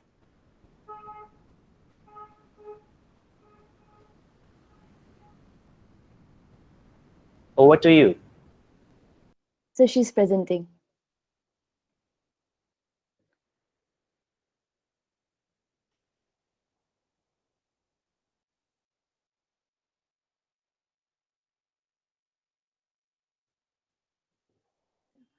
Hi everyone, I'm Jasmine John, and this is my best friend Simran who's presenting. And we'll be introducing the famous monuments and arts of the country India to all of you. First of all, I would like to say India is one of the most beautiful countries in the world and is best known for its colorful culture and fascinating heritage. Even the monuments of India are a speaking stone for the rulers who commissioned them and the brilliance of the ancient artists who built them. Let's take a look at some of the most breathtaking monuments of India. First of all, I would like to tell you about the Taj Mahal. It's the world famous Taj Mahal. It's also one of the 7 wonders of the world. It was commissioned by the Mughal Emperor Shah Jahan in the memory of his beloved wife, Mumtaz Mahal. It is entirely built out of white marble, as you can see in the pictures. Next, I would like to move on to the India Gate in New Delhi. The India Gate was built as a war memorial in the memory of the 70,000 Indian soldiers who died during the First World War. 13,300 servicemen's names are inscribed on this gate. It was designed by Sir Edwin Lutyens. Now let's move on to the Qutub Minar. The Qutub Minar was commissioned by Maharaja Qutub Uddin Aibak. It took 28 years to be built. Its height is around 72.5 meters tall, making it one of the tallest minaret made out of bricks in the world. It contains a spiral staircase of 379 steps, and it's entirely built out of red sandstone and marble. Next, I would like to tell you about the Hawa Mahal, situated in Jaipur, Rajasthan. It was commissioned by Maharaja Sawai Pratap. It is also known as the Palace of Breeze. It has 953 windows to keep the wind blowing inside the palace. It was built as a summer retreat for the Rajput families, Rajput kings and their families.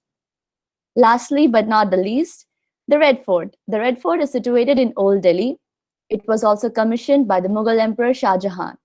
It was built when he shifted his capital from Agra to Delhi. It is entirely built out of red sandstone. The location of these monuments on the map of India: the India Gate in New Delhi, the Qutub Minar in Old Delhi, the Red Fort in Old Delhi, the Taj Mahal in Agra, and the Hawa Mahal in Jaipur. Now we would like to show you some extra monuments of India.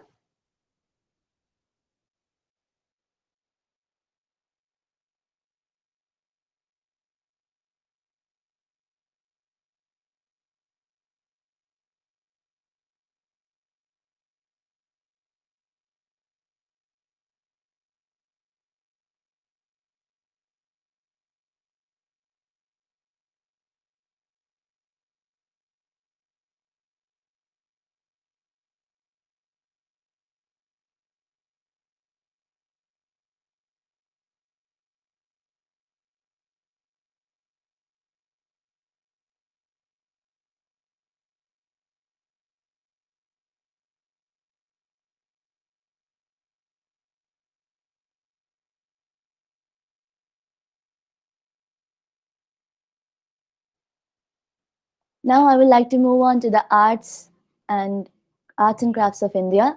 India is a land where classical melodies merge with the mesmerizing mosaics of different arts. Each state has its own unique ethnic flavor in divine dance forms, paintings, ancient weaves, and many more. Let's take a look at some of the most eye-catching dance forms and arts of India. I would like to start with the dance forms. The Bharatnatyam is a temple dance of Tamil Nadu. The Bihu is a native dance of Assam. The Manipuri is a native dance to Manipur, is also known as the Jagoi. The Kathak is a popular traditional dance of northern India. The Odissi is a classical dance of Odisha. The Kathakali is a classical dance drama native to the state of Kerala.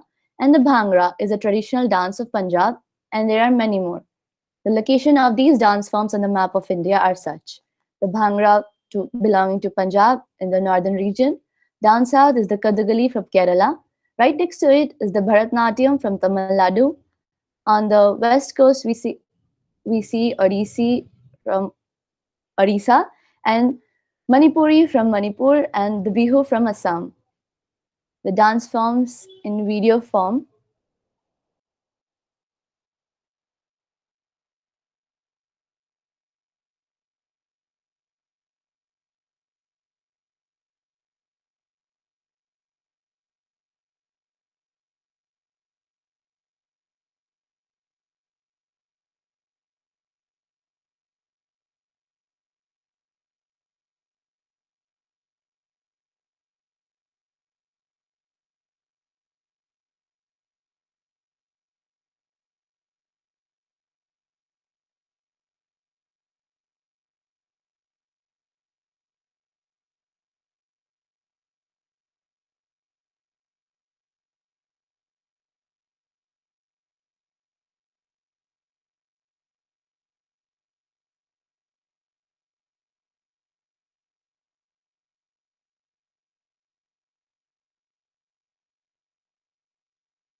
I'm so sorry. I don't know what happened to the music, but now let's move on to the musical forms.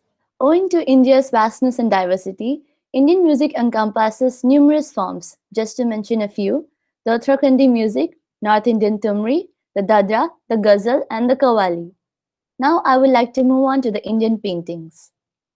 Indian paintings is not just a reflection of the indigenous lifestyle, but a perfect example of artistic expression of simple yet distinct composition.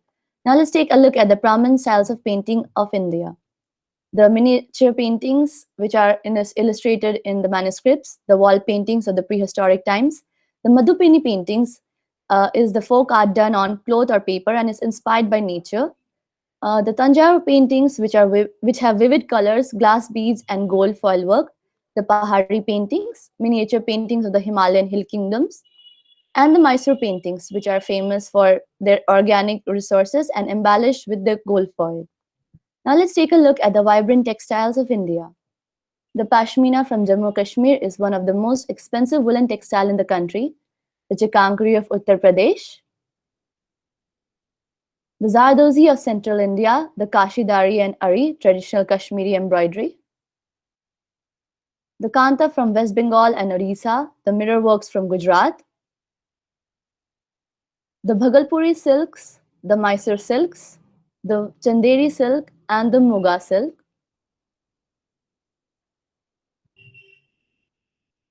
The Kanjivaram silk and the Banarasi silk. The location of these textiles and their states on the map of India. The Pashmina of Jammu Kashmir is in the northern region. The Kashidari and Ari of the Kashmiri region. The Chikankari of Uttar Pradesh. The Kanta of West Bengal. The mirror works from Gujarat. In conclusion, I would like to say the monuments of India exhibit the glory of India and throws a light on the period they were built in. Indian art has its own unique design and manifests our amazing culture. Altogether, India has its own unique culture and magnificent monuments. It shows both skill and the history of the country. I hope you enjoyed our presentation. Thank you and have a very nice day ahead. Thank you, Simran. You can remove the presentation. If any Brazilian student have any query, Miss Carla, they can ask. Okay. Any questions, students, or Mr. Fábio? Ask them something?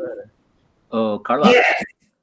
Professora, Let me talk to Gabriel. Yes, Gabriel.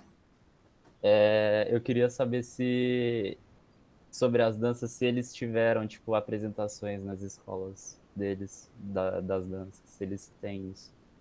Okay, so my student Gabriel wants to know if you students have to present the dances at school, if you have school presentations to show the dances, to present local dances.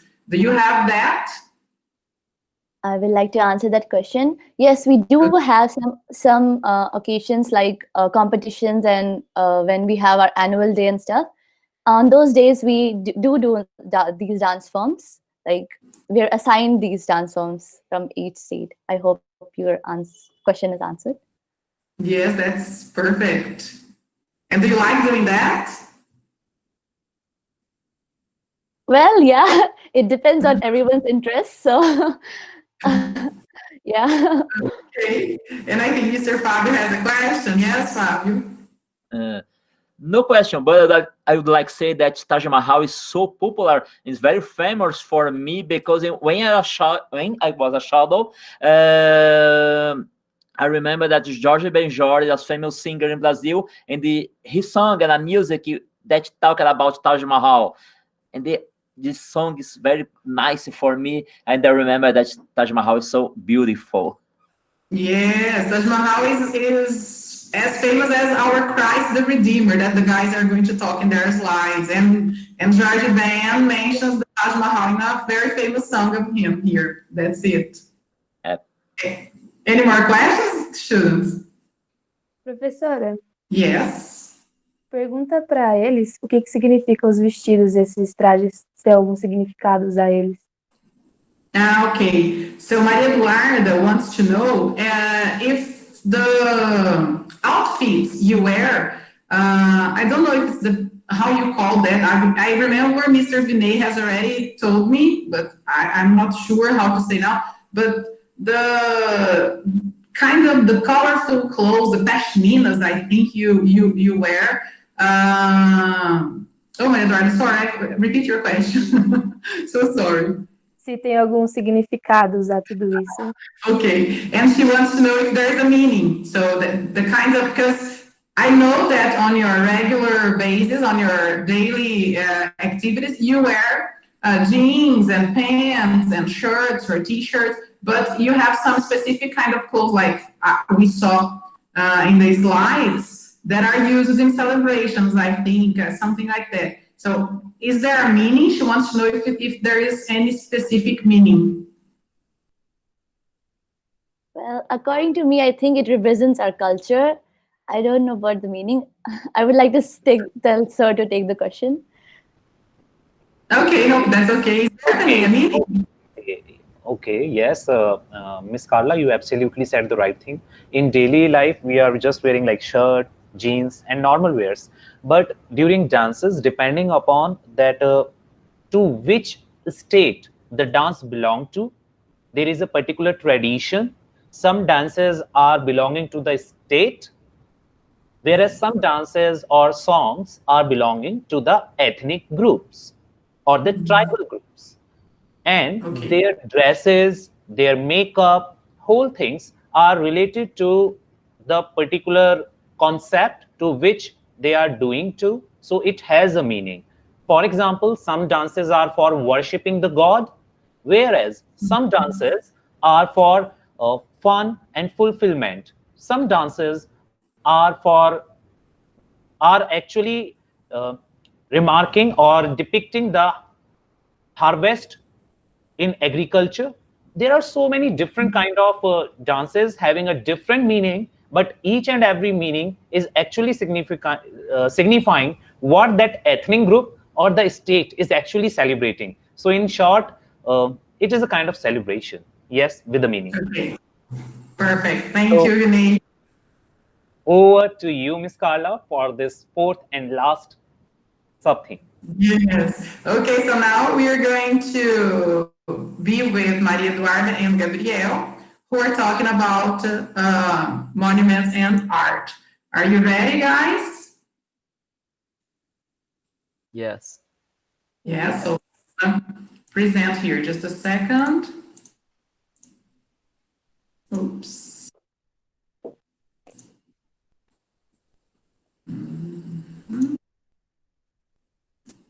Just a moment, because I had a problem here. Don't know what is happening.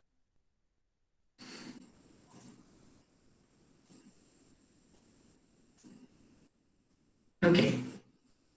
Done. So, Maria Eduarda, you can start whenever you're ready. Precisa ligar a câmera, professora? Let it on. Pode deixar ligado. Okay. So, hi guys, I'm Maria Eduarda. I'm 17 and I'm gonna talk about monuments of Brazil. Brasilia is the capital of Brazil and is plain city. Most of architecture was designed by one of the most important Brazilian modernists, Oscar Niemeyer.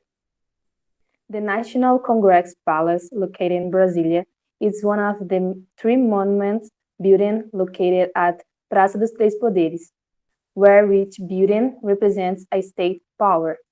The National Congress Palace represents the legislative power responsible for creating laws. In its actually, we see two same peers.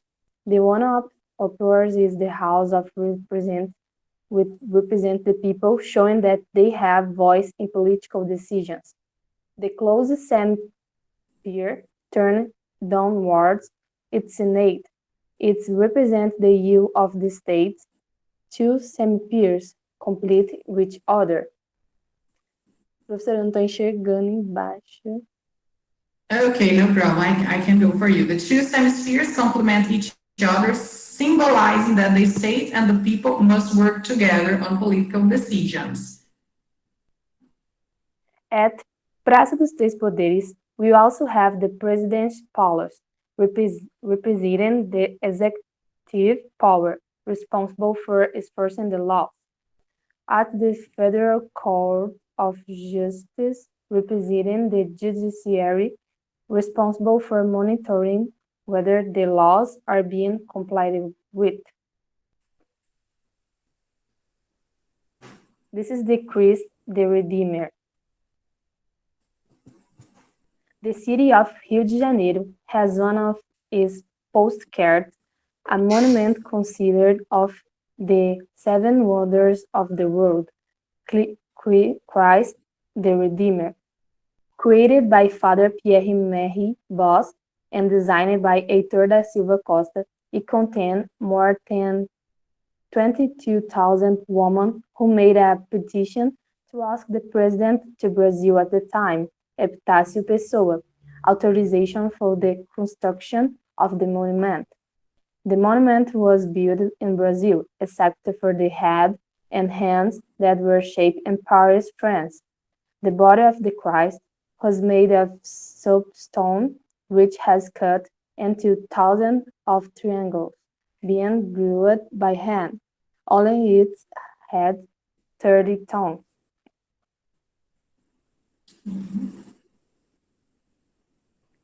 This is Pelourinho. Pelourinho is a neighborhood in the city of Salvador, capital of Bahia.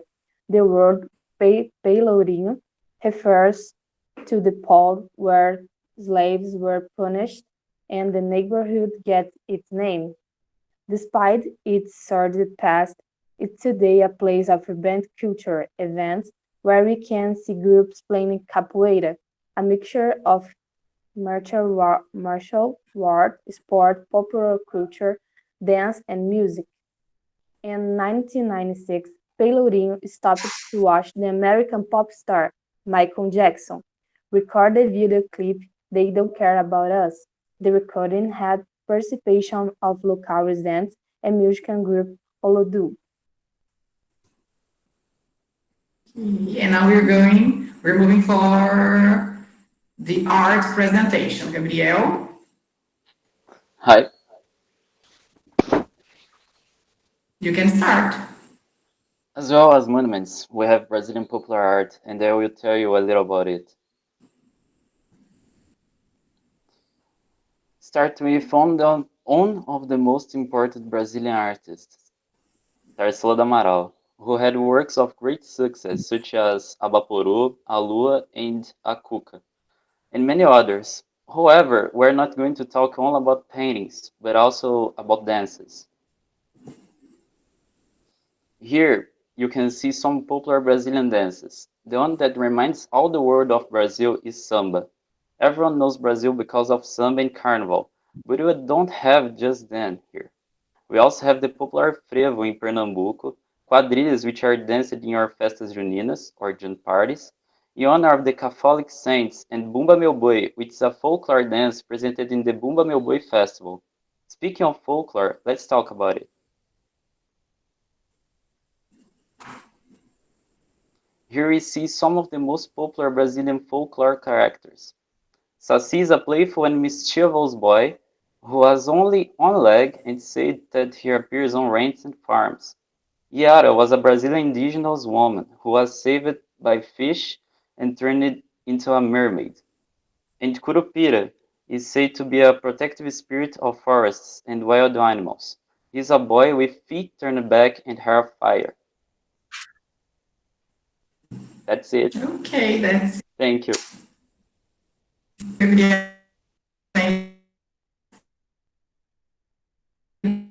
Question?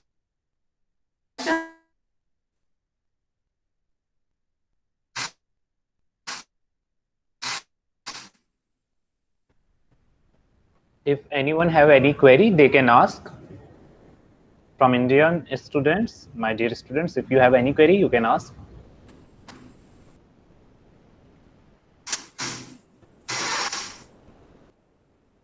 I think they're No, all I tired. think they don't have any query, but let me tell you, samba is really very, very popular in India also. and that is the most common thing you can hear about Brazil in India. And now the dance classes have so many different forms, including samba, which dance teachers teach in India. There are so many dance academies giving teaching dances privately. So samba is like one of the famous one. And I was again waiting for that Christ the Redeemer statue. We know it very well. So these two things were common, and we knew it very well because it's like world famous. Yes, I think each country has its. I think we say it's like stereotypes. Yes, because every time you talk about India, you Taj Mahal and the outfit wear come to our minds, and every time you talk about Brazil, everybody remembers soccer, samba, and Christ the Redeemer in Rio. Absolutely. So I think that it's easier for us to picture, to remember a country when we have those images in our minds, yes? Absolutely. And I think that's it, Mr. Vinay and Mr. Fabio will lead you. Can he do it right now, or do you want to say something more? Carla? Yes? Before, can I introduce for them and talk a little about MASP? Yes, you can. Mr. Fabio wants to tell you a little bit about a famous museum we have here in Brazil. Absolutely. We would love to hear. Okay, Fab.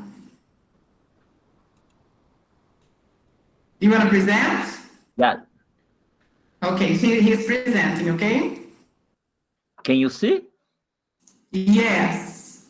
Look, guys, this is the most popular museum in Brazil, MASP, Art Museum, okay? Art Museum in São Paulo State. And look, this is the most free area in America Latin. Look, this column is the sides, okay? And this building, this building is together the top, okay, and the columns in the sides and the top, but this part is very same 100 free. Look, the most popular, and the museum, the Galleria Museum is the top and the inside here, okay. Under the floor is the gallery, and the top the gallery either, okay. All right. And Carla, now can I show the music that we prepared? Yes, Mr. Fabio is going to show you a video that we prepared with our students, right, Fabio, at the beginning of the year? Yeah. Remember I told you that during this COVID pandemic, we teachers and students prepared some kinds of online presentations. And in one of these presentations, some teachers and students sang a song together. And Fabio is going to show this video. Yeah, we worked in a music together with students that talk about the love by school. Our school is very nice to students because we are singing Portuguese, okay? But the music is talking about love by school, love by life, and our school is very nice place to study, okay?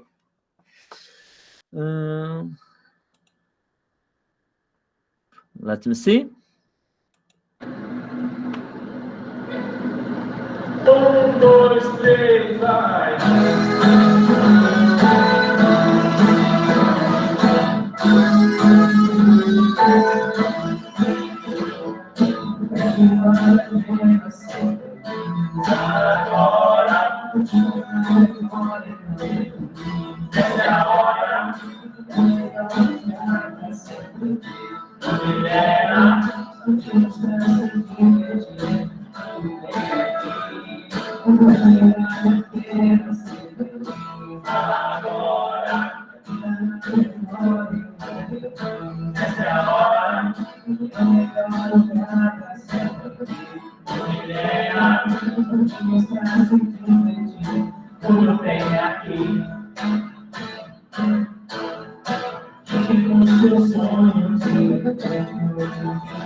That it was a video made with teachers and students. I'm sorry, it was a video made by the teachers to the students, trying to motivate them, yes?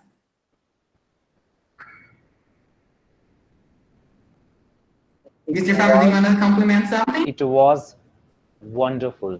The whole time I was like, yes, it was very melodious. Even if I could not understand it, I could feel it. I was seeing the hard efforts the students, the teachers were trying to put in for making their students comfortable and to convey what they feel. And the music was too good, too good. You can see I could pick up the beats. And this video was recorded in the beginning of the COVID pandemic, and we had a meeting, and Mr. Fab and the other teachers decided to write this song and sing it so that students would feel motivated and didn't feel alone during this social distancing time. So the song basically talks about love, energy, happiness, and it says that the time to be happy is right now. Yes, Agora is right now. Agora, yes, perfect. Yes. So here, yes, Mr. Fabio. Can I say just something? I'd like to say that I'm so happy today. The Indian people is so very awesome. I love it that so much. This opportunity is very special for me, and I'd like to invite you to meet our city. You can stay our home. My home is your home. When you can visit our city, you'll be great. It's a place for me. Thank you so much. I really appreciate, and you are really kind. And as I always say, Brazilians are really very much friendly, and they have a very big heart. Like I always feel for the Indians too. Indians are very much famous for being too much friendly. We have a quotation in our culture. In Sanskrit, we have a quotation, Atithi Devo Bhavah. That means the guest is like a god to us. So we are that much friendly that we do everything for our guests. So I have seen that in Brazilian people also. And that is completely true to what you said. Thank you, Mr. Fabio. I really appreciate it. Thank you so much. And I think that's why Mr. Vinay and also Father George, who is Indian, and Dandara, who is Brazilian, we got to have a really nice relationship during our internship in the US, because Brazilian and Indian are very friendly. Absolutely. And now we have reached to the end of the virtual cultural exchange. So I would share the thank you slide so that the thank you can be actually given. First, I would like to convey thanks to the respected principal, Miss and our teacher, Mr. Fabio. If any other teacher is present, my heartfelt thanks to them and all the Brazilian students who really worked so hard and cooperated with each other for making this virtual cultural exchange a success. I really want to say a big and heartfelt thanks to all of you. And last but not the least, a very big thank you to Miss Carla, because I know how much hard work she always do for making her students learn something new every day. And that's what she always feel as a teacher, and I'm fond of that, the hard work she puts in. So thank you, Miss Carla. And I want to thank all my students also, because they supported, they learned whatever I tried them to deliver. So thank you, and thank you all. Over to you, Miss Carla. I am the one who would like to thank you, Vinay. It was a very incredible opportunity. You can't imagine how happy I am to be in part of this meeting. So I would like to thank all of my students, the effort they put on this project. I know it's not easy for everyone. I know not everybody have the needed gadgets and technologies to work on a project like that, but I am really happy because they really worked hard, and they were feeling very anxious but at the same time very excited to be here and to meet you and your students. So I would like to congratulate them and thank them. And of course, I would like to congratulate your students. They were amazing. I'm really happy to meet these guys, these brilliant students from yours. And of course, I would like to thank my dear friend and co-worker, Fabio, who's here with us. And you, my dear friend, my dear colleague, I've learned a lot from you, and I'm still learning from you. So thank you so much for this opportunity. And I hope to work more with you. Maybe we can develop more other projects, and I hope that we don't stop here. Absolutely.